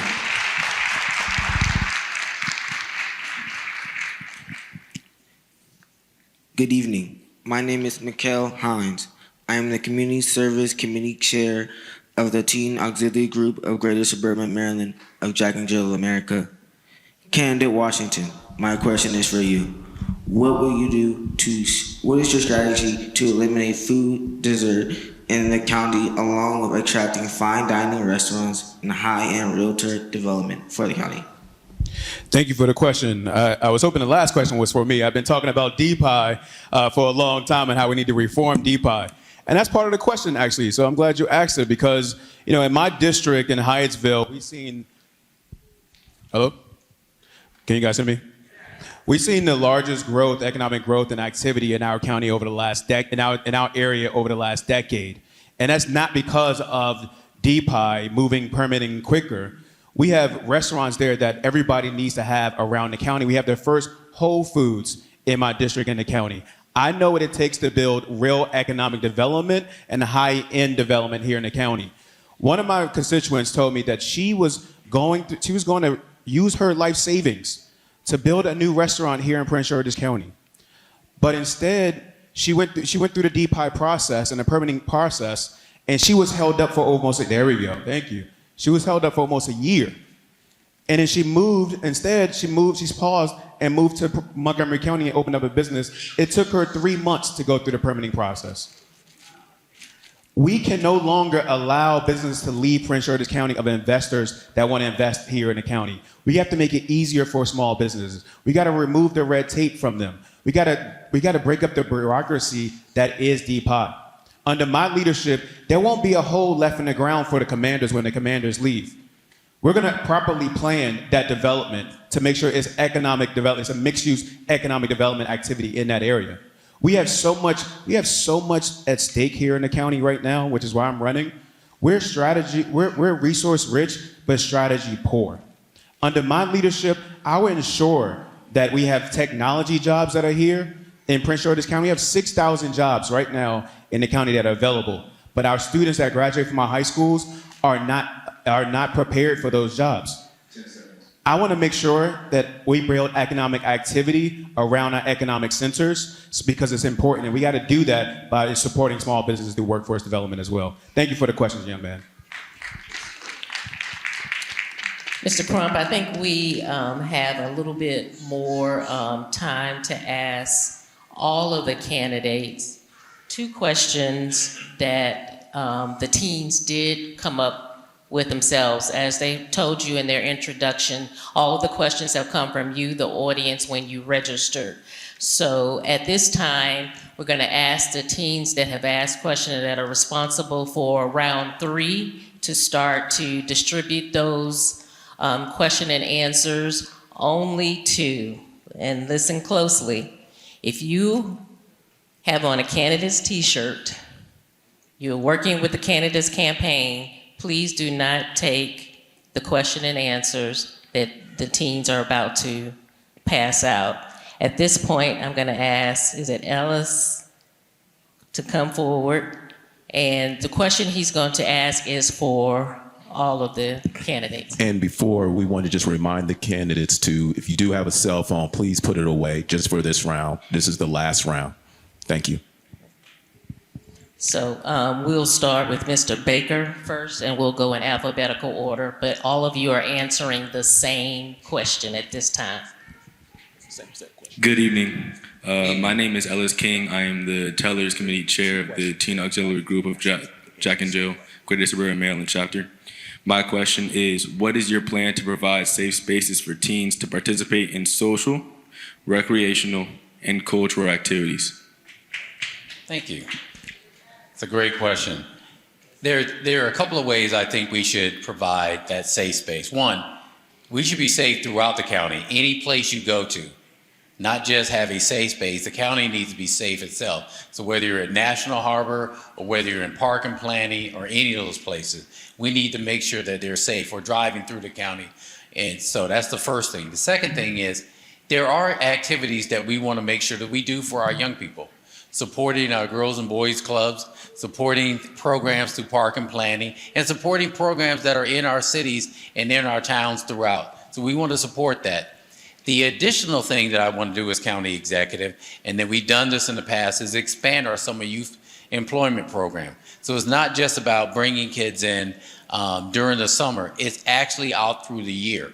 So we want to make sure we do that in the county, and I will put more resources into that. Then we can combine with, we are in a very, very lucky and blessed place. We have significant universities here. We have Bowie State University, we have Prince George's Community College, we have University of Maryland, and we have University of Maryland Global Campus. All of those should be places where our kids can go to learn and be safe in. And so we want to do that. In addition, what I would do is team up with the folks who endorsed me this morning, our public safety unions, whether it's the police department, the sheriff's office, the fire department, our Park and Planning, and our civilians, to make sure that our kids have places that they can interact and be safe in. So as county executive, one, we want to make sure that you're safe everywhere, because that's our #1 job as county executive, to make sure all residents are safe and that you're feeling not only safe, but appreciated. And I would do that as county executive. Thank you.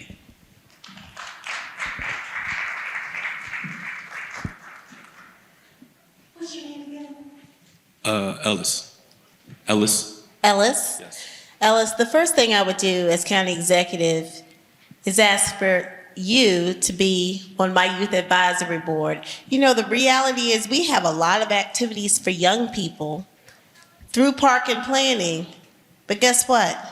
They don't meet the needs of people like you, Ellis. You may not be interested in the services and the programs that they provide. You know, I used to work for Park and Planning years ago, and I also used to do activities when I was a young person. But guess what? Times have changed, and your interests have changed, and we as government have to change along with it. So it's really important that the youth voice be at the table so that we can create programs that you will actually want to come to. We will also fund our Boys and Girls Clubs. They are really amazing resources in our community. And many of you who are in Divine Nine organizations, you have youth leagues, you have groups that you work with directly. And guess what? You have not been supported like you need to be supported by county government. When I am your county executive, I will support you because I understand the impacts that you make in the lives of young people who you touch. And you can touch more young people if the county government partnered with you to provide those resources. Last year in my office alone, I employed 60 young people throughout the year in my office to give them an opportunity to see what the justice system looks like. And so many of those young people are now interested in the law or just interested in a profession. They want to work. They want to contribute to our community because we gave them an opportunity. So thank you so much, Ellis, for your question. I hope that you and I can work together. Thank you.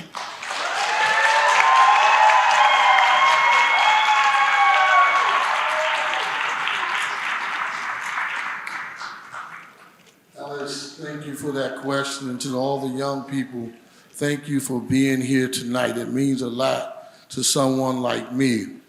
As a county council member, watched how our former county executive had this youth initiative program. I have 3 young people who have worked in my office doing it since for the last 3 years. Each summer youth that has worked in my office, I've kept them on as they go through their high school experience so that they have a little funding, and they're all underserved, underprivileged kids, if I may say. and working with them right now, and I asked them to dissect what went wrong with our youth initiative program, where our parking planning, our school systems were supposed to be working together to ensure young people like you had opportunities in the evening and then on the afternoon to have programs, safe havens. Now I'm working with some of our municipalities, and we're going to get to our sororities and fraternities because they have youth programs, because the challenge is we have all these programs, but none of them are working together. As your council member and your next county executive, I believe that we can have a program where you all have meaningful programs right in your school. Right now, our adults are fighting territorially and parochially over who should run the school, who should run parking planning, and we can't have that. We need an opportunity where you all have it. I grew up in Glass Manor, and my only safe haven was to go up to our little small community center. So what I promise to you and your fellow members of Jack and Jill, that I'm going to keep working over the next couple of months to ensure by the fall we have a program that you all could be proud of. And like the state's attorney said, as I said, the young people who are in my office, they're high school kids, they're working to recommend how we implement the program. Thank you.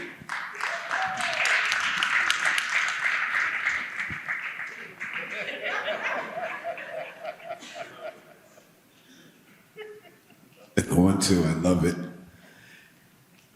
This is an awesome question because of me. I was a kid and I had nowhere to, no, I'm being serious. And you see, I'm getting kind of queasy about it because I was a kid and I had nowhere to turn. I met somebody by the name of Eli Tubo. All of you know him. He's the one on Eric B where Eric B says, "Yo, Eli, turn the bass down because we out of here." The first record he ever made was Ron Hunt. I had the 5th rap record out in '79. All right? And I'm saying that to say this. You guys are interested in what I was interested in. First of all, getting out of the house. You don't want to be in the house. Number 2, it starts in the school. So what we do, we have to change the curriculum a little bit. So now we have an editing class, so you can make your own music. We have a film class, so you can make your own movies. And it goes on and on like that. And during the summertime, guess where they are? At school. Because that's where the fun is. But we have to change the curriculum to match 2025, not 1975. That's the problem that we have. Now, I don't care what anybody says. All kids are good kids. Oh, some go in the wrong direction. But all kids are good kids. And what we have to do is understand when they ask for something because they're crying. Not physically, but they're crying. In my case, it was really well because then I got in front of the mirror and I said, "It's a finger pop and never stop around the clock and disco rock and mind, innovator, master motivator, music coordinator, body inspirator, music coming natural from the body track and never stop around the clock and disco rock and rock." That's what I did, and I had to do it because my peers expected me to be better than them, and then they tried to be better than me, and then it turned into a fun situation. With that said, there are more opportunities if we change our curriculum in our school so that we can match what the kids want right now. And that's it.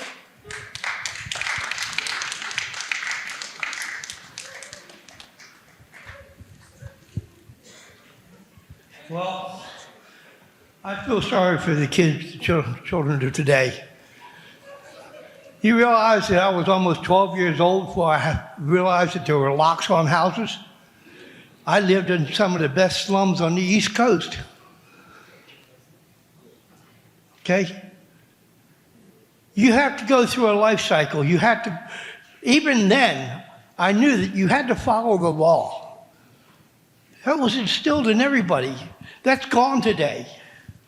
I tried to, so I have a rich history of trying to help youth. You still go to skating at Crystal Skate, I don't know, Temple Hill Skate Palace or something now. I opened that in 1984. I designed and built it. I built the racket club beside that. I put money in. the Prince George's County Police Department shut me down.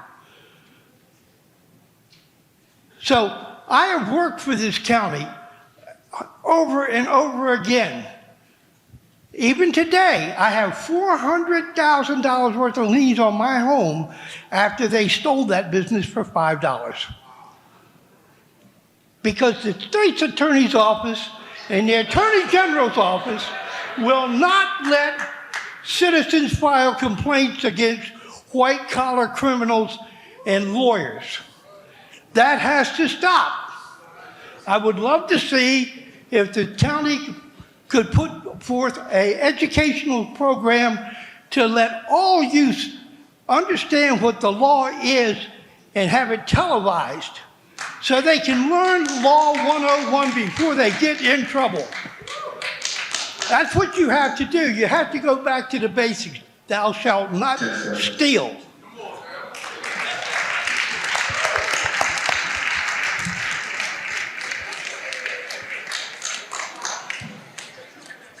I love your question. In fact, I'm a product of the public school system, and I've been in your shoes, I walked in your shoes. We need to stop subjecting our youth to an environment where they're imprisoned. We need to protect our youth because they are the future. I mean, think about it. If they go to prison because of one offense, people make poor decisions, there are consequences, I get it, you're accountable for it. But that's not rehabilitation. And as a result of that, they come out being better criminals. And if those better criminals get into office, like some of the elected officials, then how are we going to be able to handle the county's budget? How are we going to be able to take care of all of you? So number one is we need to have an educational development system in place that's based on how you're wired. So that way you're attracted to the curriculum and you learn and you can apply that.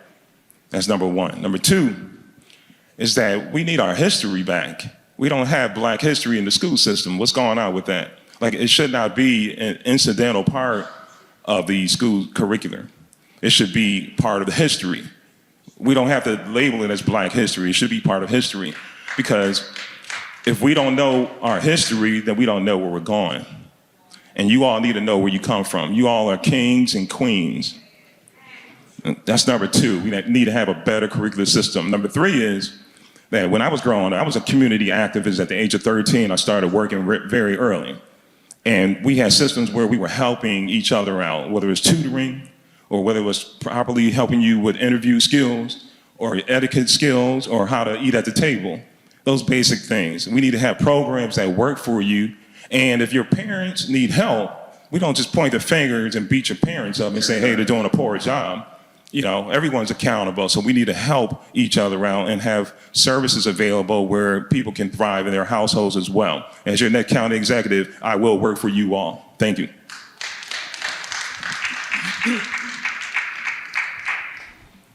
Tanya Sweat, and I believe the question was, what was the plan to provide safer spaces for teens in the county?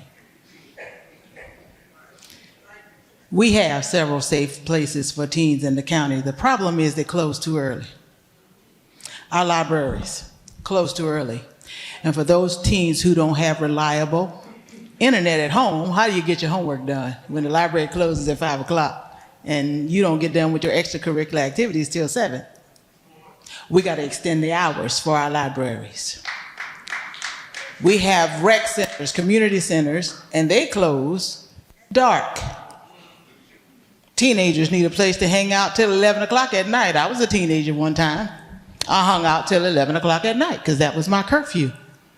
Community centers should be open. The rec center should be open.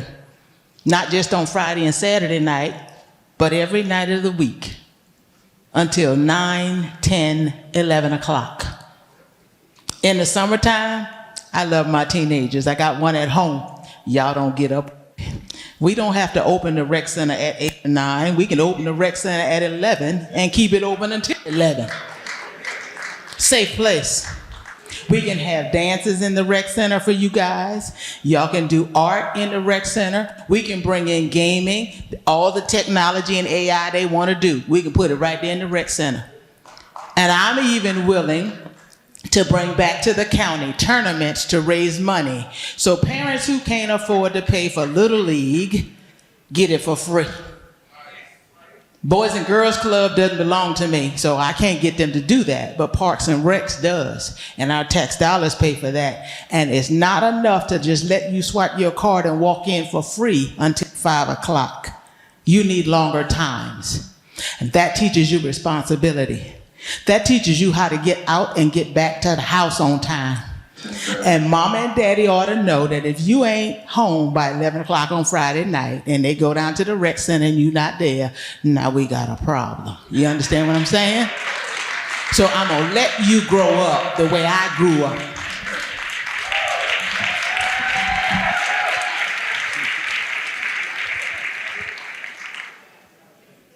Sounding like a true mama out here. I love it. The underlying premise of your question is a really good one, and it's about you feeling safe in where you are, wherever you go. And it was mentioned earlier that, crime is going down, but our parents don't feel that way. And I'll give you an example. I met a mother who had brunch with her son one Saturday morning, made him the favorite brunch he ever had. 15 minutes after that brunch, he goes outside. 12 minutes later, this young man is shot dead. 16 years old. In Capitol Heights. That shouldn't happen. And the fact that that happens is because of guns. And how guns on our street, there are too many guns on our streets right now. The access to guns for our young people are more prevalent now than it's ever been before. We need to drive down crime by ensuring those guns come off of our streets. I'll tell you another thing, going to our schools. Our schools used to be a safe haven. For me, I grew up in homeless shelters. I've lived in poverty. Safe haven for me was going to John Baines Elementary School. But I know for certain right now, those students don't feel safe anymore. At Duval High School, right after school, even though we have SRO in the school and a person leaving and officers around the school, there was a young lady 2 years ago shot and killed because she was trying to protect her brother. Our young people don't feel safe. For me, as your next county executive, I will focus on driving down violent crime by ensuring we have more community policing officers on our street. We've removed through our state's attorney's office those guns off the streets as well. We've built teen centers. We've built parking planning already. This is about guns and you not feeling safe in the school. And I promise you, as your next county executive, I will remove these guns off our streets. Thank you. Thank you. Thank you. And thank you to our teen auxiliary group from Greater Suburban Maryland. Didn't they do a great job? Let's give them a hand.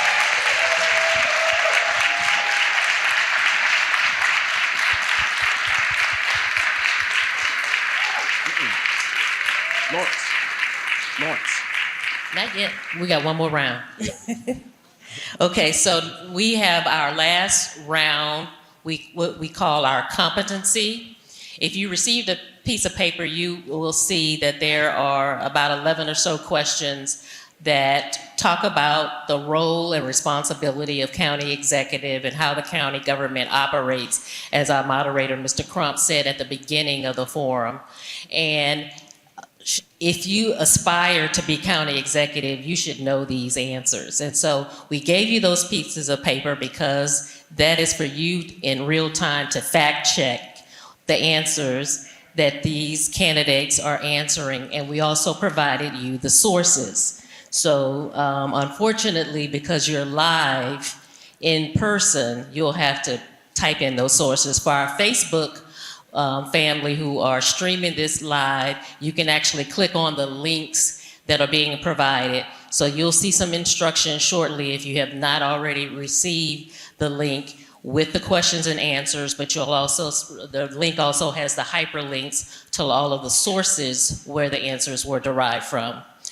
I'm gonna let Mr. Crump with the first question. All right.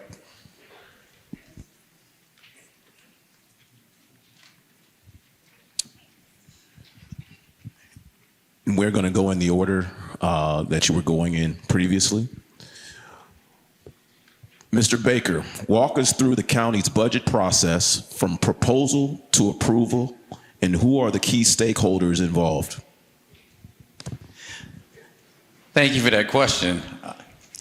So this is the way the budget is actually done in the county. The county executive and the senior staff, usually your DCAOs, we start with the budget with our budget director, looking at every single department in the county and every agency.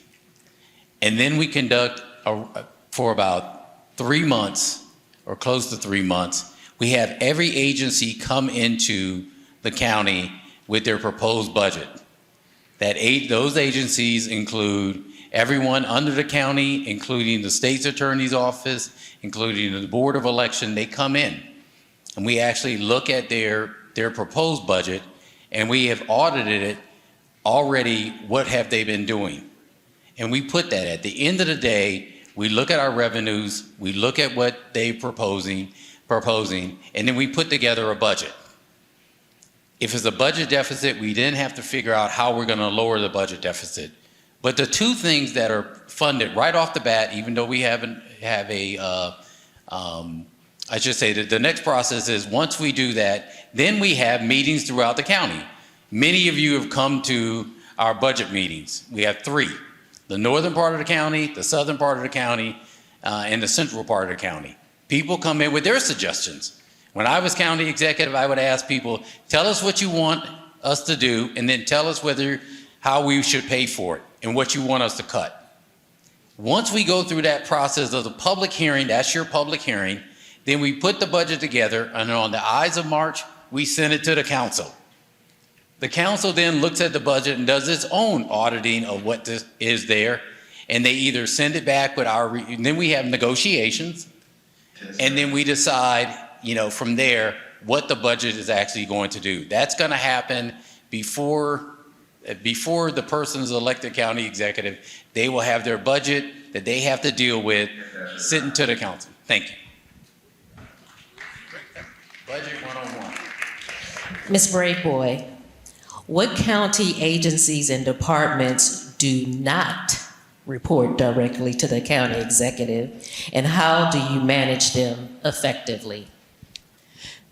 So that's a good question. My agency, my current agency of the state's attorney's office, does not report directly to the executive because I'm an independently elected constitutional officer. So is our sheriff. Our sheriff does not report directly to the county administration. Park and planning does not report directly to the county administration. And the school system, even though 62% of our tax dollars go to our school system, the Board of Education does not report directly to the administration. However, what we all have to do is have shared goals. And through that budget process, the executive lays out goals. And all of us, whether we are reporting directly to the county government or not, we want the executive, the administration, and the council to be successful.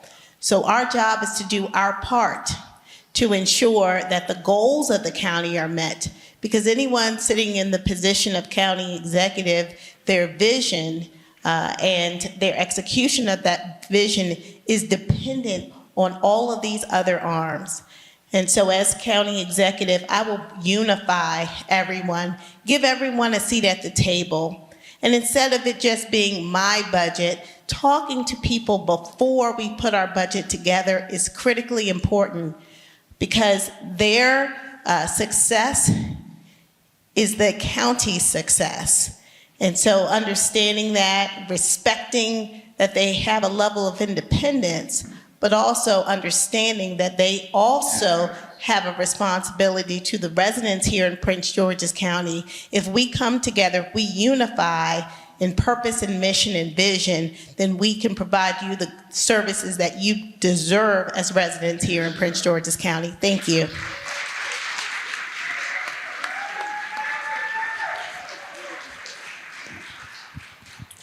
Mr. Hawkins, describe the county's role in managing public transit services, including the bus, and how it integrates with state and regional transit systems. The county, through its Department of Public Works and Transportation, has responsibility for the transit in our county. You spoke of the bus. 30 years ago, my first job with the county was in the Department of Public Works, and I was a manager of the Transit Development Master Plan, which the bus comes under. At that time, there were only 3 routes, from Addison Road to Upper Marlboro, Route 20, New Carrollton to Upper Marlboro, Route 21, and then Route 53 from Marlboro Meadows to the county jail. In 1.5 years, I worked to expand the bus in Prince George's County.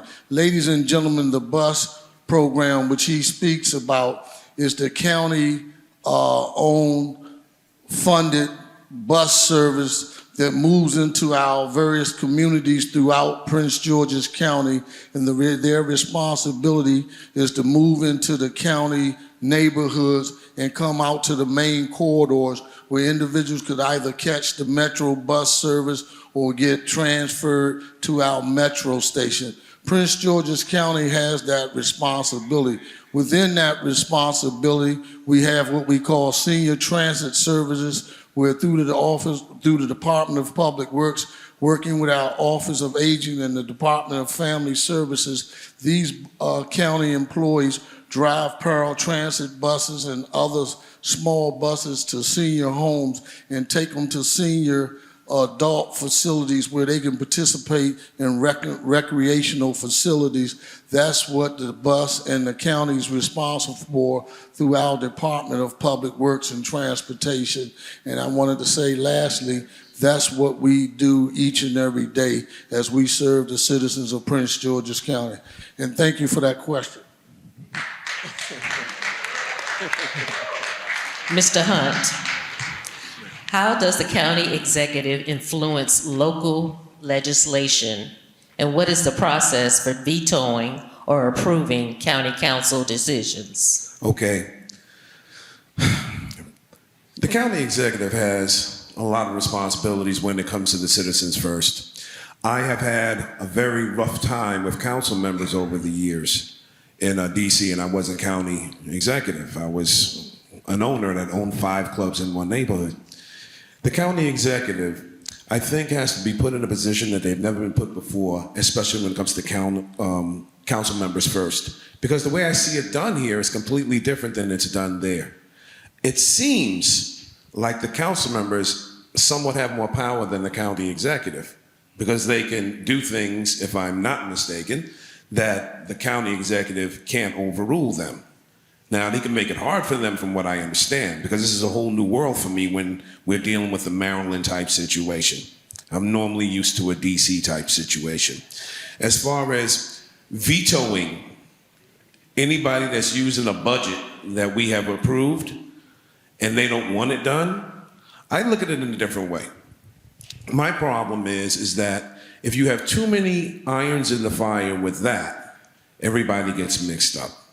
Now, the county executive himself, he has to be like very, very, very relaxed when it comes to the council members, and it's like Mr. Baker said, he has to make them a part of it and just don't hit them with anything.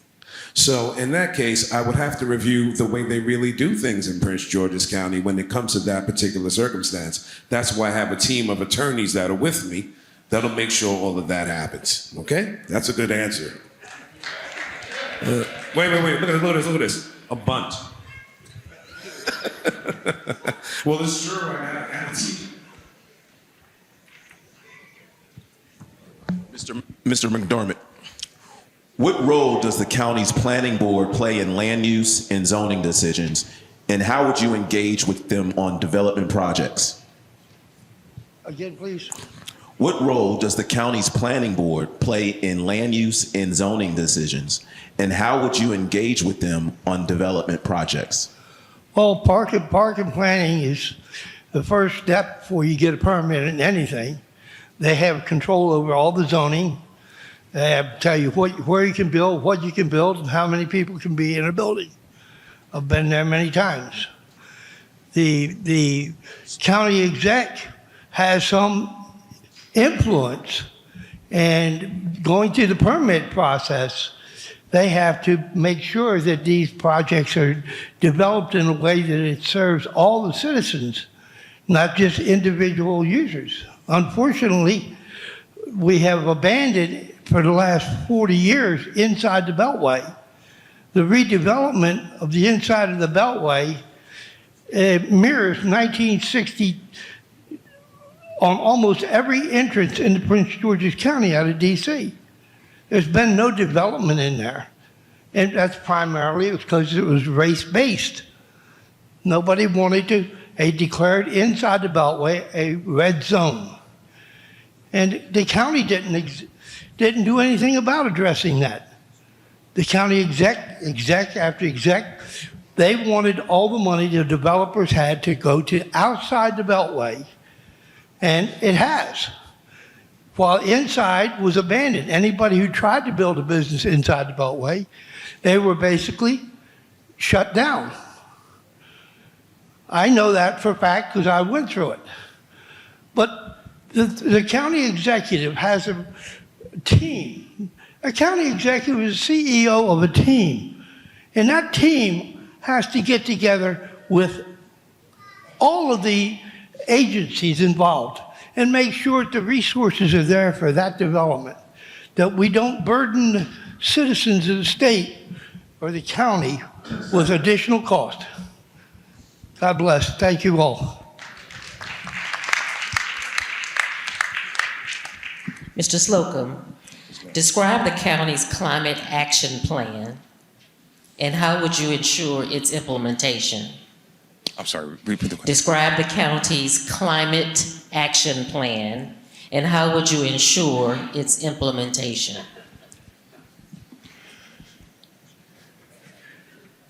From a climate standpoint, I can take that in 100 ways. We can deal with the greenhouse gas emissions footprint. We can deal with snow removal.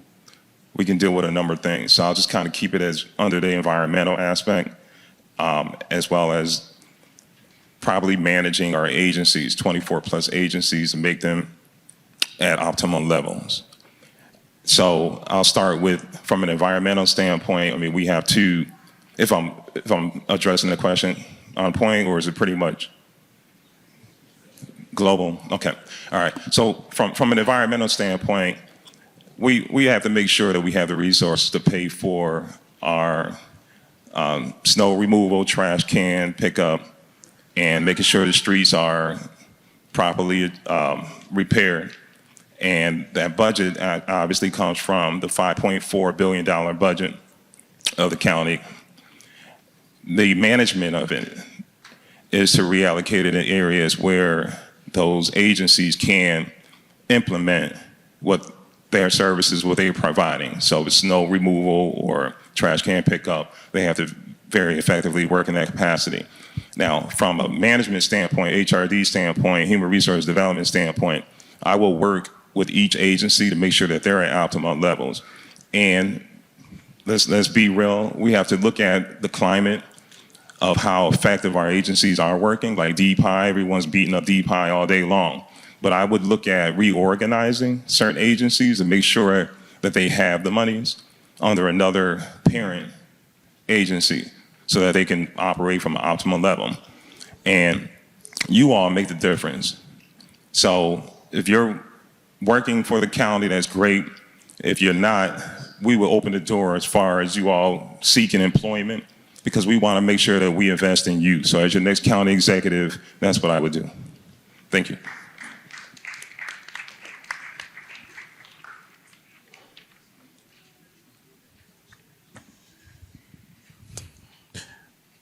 Mrs. Sweat, what is the role of the Office of Community Relations, and how would you use it to enhance transparency and accessibility in government?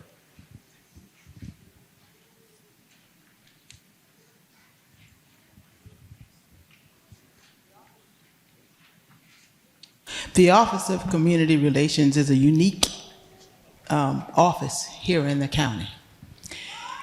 One of the major responsibilities it had was to develop the 311 system, manage it, and maintain it. The Office of Community Relations also has the responsibility to be the community liaison between the county executive and you.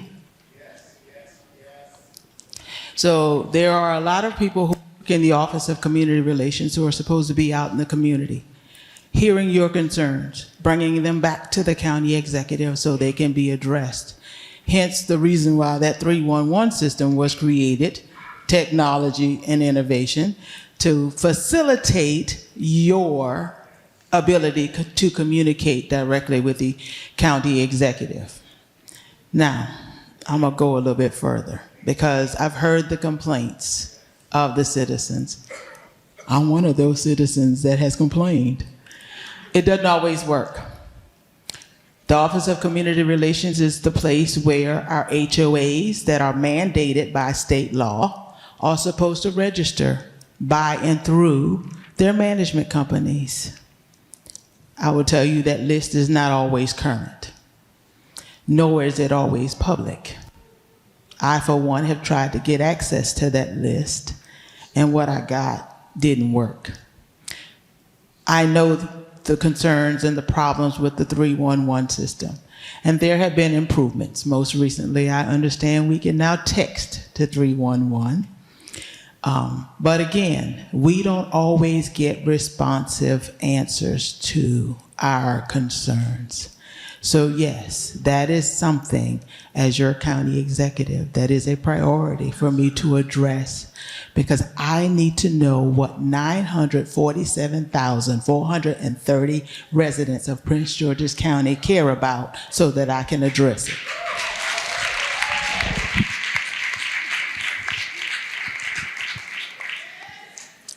And finally, Mr. Washington, how do county funding and resources support Prince George's County Community College? And what strategies would you implement to strengthen workforce development through Prince George's Community College? Well, thank you for the question. Look, Prince George's Community College is a valuable asset here in Prince George's County for so many different reasons, and that's why we fund it through our general fund budget. Also, the funding comes from the state as well. We fund it through the state to make sure that we can build new buildings. That's why Prince George's Community College, as you go there now, is vastly different from what you've seen it 20 years ago. Is because of the money that came from the state and the county to fund capital improvement projects as well as instructional. Under my leadership over the last, since about 20, I believe we created this program in 2016. I created what is called the Promise Scholarship with Dr. Dukes. And that Promise Scholarship is an opportunity for our young people to go to college for free here in Prince George's County. I created that program along with her, and we're seeing over 3,000 students take advantage of that program. That be able to graduate from high school, graduate from college without any debt at all. That's significantly important to our communities. Thank you. And we passed that at the state as well because of the work that we've done locally here in Prince George's County. So the entire state has the ability to make sure that we are providing free tuition for a community college for young people. Now, when it comes to workforce development, that's really important as well. I work at a place called Employ Prince George's, where we make sure that we have workforce opportunities for young people. We have career coaches in all of our schools. We have partnered with Prince George's Community College to ensure that we have more apprenticeships available at the Prince George's Community College as well.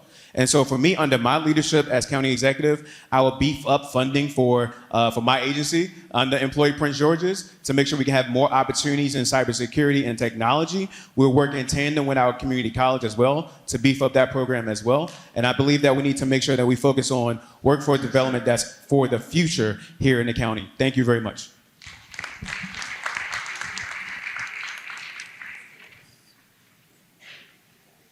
Let's give all of our candidates a hand clap.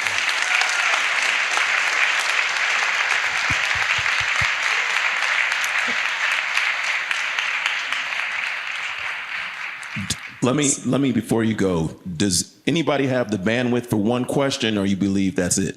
Are y'all ready to go? Because if you're ready to go, we can go. But I know there was one question that was out there. That is a very important question, but I know it's 8 o'clock and we can wrap this up. But if the candidates have to be somewhere, I respect their time. So if, I got no place to be, so I got the band. if you want to raise your hand. I mean, I don't want to put peer pressure on anybody, though. How would you feel? Ask it. Okay. Okay, we have one more teen question, and again, this came directly from the teens themselves. And this time we'll start with Mr. Washington and come back and end with Mr. Baker. You have the question, DI. She has. Oh, okay. Good evening. My name is McKenna Powell, and I am the Teen Parliamentarian of the Greater Suburban Maryland Chapter of Jack and Jill of America Incorporated. My question is, given the current administration on diversity, equity, and inclusion, what will you do to preserve the DEI policies to ensure equity for all of Prince George's County? Great question. Thank you for it. And I'm going to leave. Thank you. Yeah, give her a round of applause, everybody. Thank you. You know, I'm going to leave right after this question because I have a 2-year-old baby at home that I need to get to. Again, I'd like to kiss her goodnight and get her to bed. So, but it's a really great question and one that's in this time for the county. You know, we are in a moment in time here in the Prince George's County where this election isn't just about the next 2 years filling Angela Alsabrook's seat. It's also about the next 10 years because the next person is going to get elected again and then elected again. And so for so long, we've been moving in the wrong direction. We've been making incremental change here in the county. Under my leadership, I will make sure that young people like yourself and African American and women and Latinos have an opportunity and a seat at the table here in Prince George's County. Under my cabinet, I'll make sure it's the most diverse cabinet we've ever seen. And that's including someone with disabilities will be in my cabinet as a director. And so for me, doubling down on DEI is so important to make sure that we're protecting what's here in Prince George's County. Thank you, everybody. I hope you'll vote for me for county executive. Have a great night.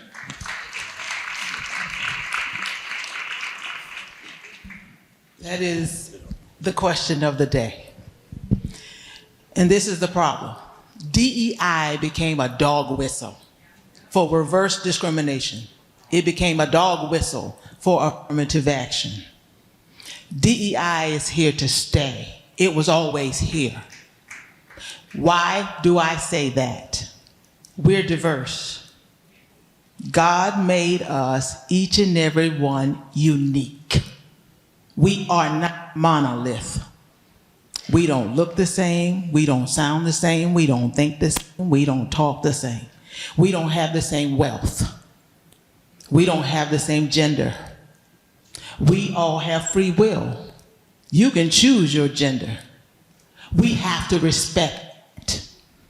How will I preserve that in Prince George's County? Through my leadership.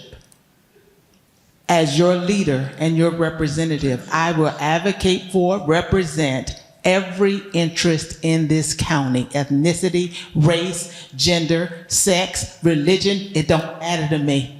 I represent each and every one of you, and you must be protected.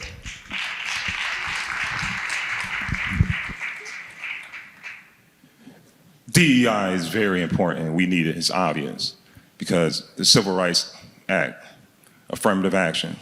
Now there's DEI and they're trying to get rid of it. Why is that? Is it because of fear that we're going to do so well and outcompete the rest of the world? I think we should continue to support DEI. The unfortunate thing is that a lot of people don't believe that. And it's obvious with the presidential climate that we have right now. As your county executive, I would make sure that each and every one of your rights, whether you're an individual with disabilities, whether you're a senior, whether you're working class or working poor, or individuals that have housing insecurities are protected. And those services will be provided to you. We will find a way to find the funds and the monies to help you in every shape or form, including our local businesses. You are the future, you are the thrive in our county. And as your next county executive, I'm committed to helping you do your best to be your best. Prince George is first, Prince George is strong. Thank you. Well, let's go back to the beginning. One nation under God with equal rights and equal protections under the law. That's it. It's the bottom line.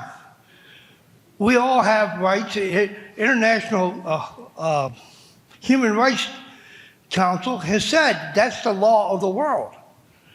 We have a dictator who wants to be a dictator. He's well on his way right now, running the White House, a convicted felon, taking the rights away from all of our citizens, and I don't see anybody raising up a huge alarm on that. You can't do it, you can do it at the county level, but you have to do it, you have to hit the streets. You have to protest, you have to stand up against tyranny and terrorism. The only reason that he is president right now is because he has used his legal ability to frustrate justice and tie up our courts. That's the only reason he's president.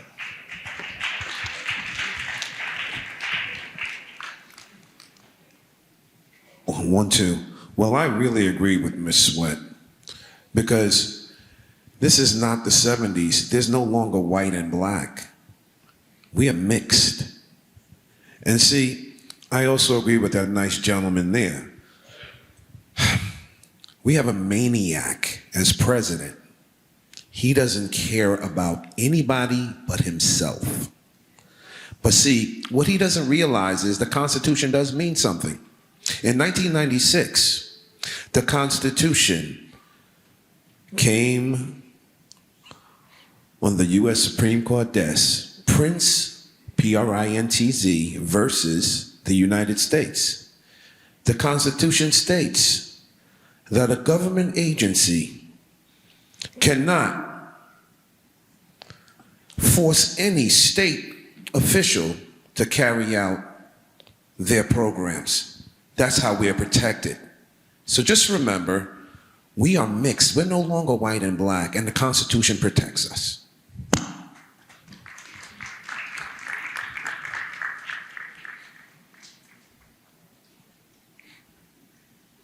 What I will share with you in my office as county executive, and really in my office as now currently as a county council member, I have a diversity, equity, and inclusion office from a blind, legally blind person to an ex-offender to a Latino. My office is DEI. But what I want to share with you as someone who's working with our current county executive and our legal team here in Prince George's County, the rhetoric sounds good of what we're going to do to the president and what we're not going to do, but the fact of the matter is we have to approach DEI from a legal standpoint. For example, we have $500,000 or lower procurement set aside for black and small businesses, women-owned businesses. But now, based on what the president is saying, we can't use the word set aside. Our legal team, they're coming up with ways on how we're going to address that, so we're strategic and proactive in our approach to dealing with DEI in Prince George's County.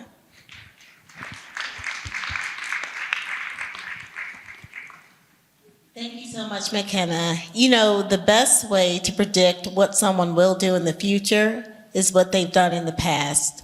When I became state's attorney, I created the very first multicultural commission with over 100 members representing 37 countries, several different languages, cultures, and just really different places where people have come from to all achieve the American dream here in Prince George's County, but I wanted to make sure that access to justice was felt by everyone. And so having these ambassadors in our community was key.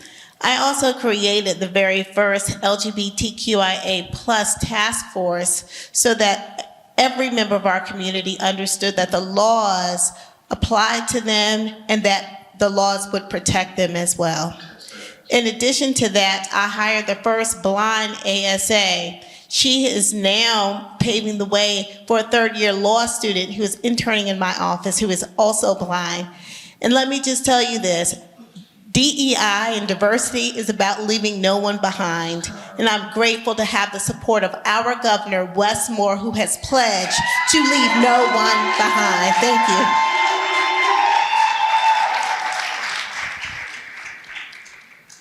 Thank you for your question. This is really not about DEI. What you see going on right now, from the federal level to the state level, is about how this country, this state, and this county is changing. This is a side issue. What they're doing is they're afraid because we have diversity just by the numbers. And so now they're coming up with everything to talk about what we've been able to do to make sure that this government and this county and this state is more inclusive. These are attacks on us. And the way that you fight back is you push back hard. You push back against the federal government, you implement policies here, and you dare them to challenge us in the courts. I wouldn't change anything about the way that we do contracting. Let them come after us. We want to take this on. This is what our foremothers and fathers did. They challenged it. This is why these fraternities and sororities were founded, to push back against this nonsense that we see at the federal level and that people are buying into. The only way we're going to keep the things that we have is actually to stand up and demand that there's justice. I will do that as county executive. Thank you. All right, that wraps up our program. Go ahead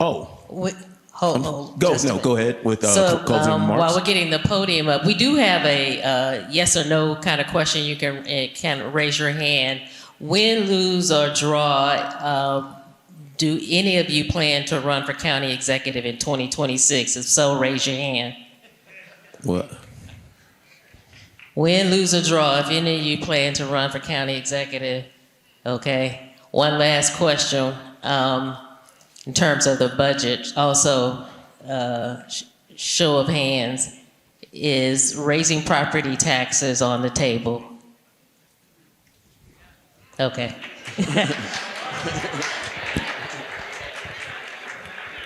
Let's thank our candidates once again. I just have a few closing remarks before you leave. That's all I did. We want to first thank all of them for their willingness to serve and to put themselves out there. I know this has been a long track, a quick sprint, I should say, for them. We want to thank Pastor and First Lady George and Charlene Hawkins and the Higher Calling Ministries for allowing us to be here tonight. We also want to thank our national Panhellenic partners that helped us to put this together. Can I hear from our Phi Alpha men? Can I hear from my Alpha Kappa Alpha sisters? Can I hear from my Delta Sigma Theta sisters? Can I hear from my Omega Psi Phi brothers? Can I hear from my Kappa Alpha Psi brothers? Can I hear from my Phi Beta Sigma brothers? Can I hear from my Zeta Phi Beta sisters? And can I hear from my Sigma Gamma Rho sisters? And last but not least, the Iota Phi Theta brothers.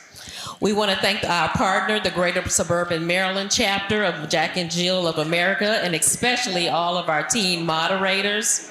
The special election is Tuesday, March 4th from 7 to 8, with early voting February 26th through 3rd. Keep it down just a little bit. I'm just trying to get these last little announcements. Polls open at 10 through 8. Monday through Saturday, and Sunday 12 to 6. There are 9 voting centers. Listen up, quiet down just a little bit, just a little bit. And they are College Park City Hall, Kentland Community Center, Lake Arbor Community Center, Laurel Beltsville Senior Activity Center, Rolling Crest Chillum Community Center, and the Southern Area Aquatics Recreation Center. South Bowie Community Center, Southern Regional Tech Center, and Suitland Community Center. Thank you all for attending, and thanks to those who attended on Facebook Live, and have a good night.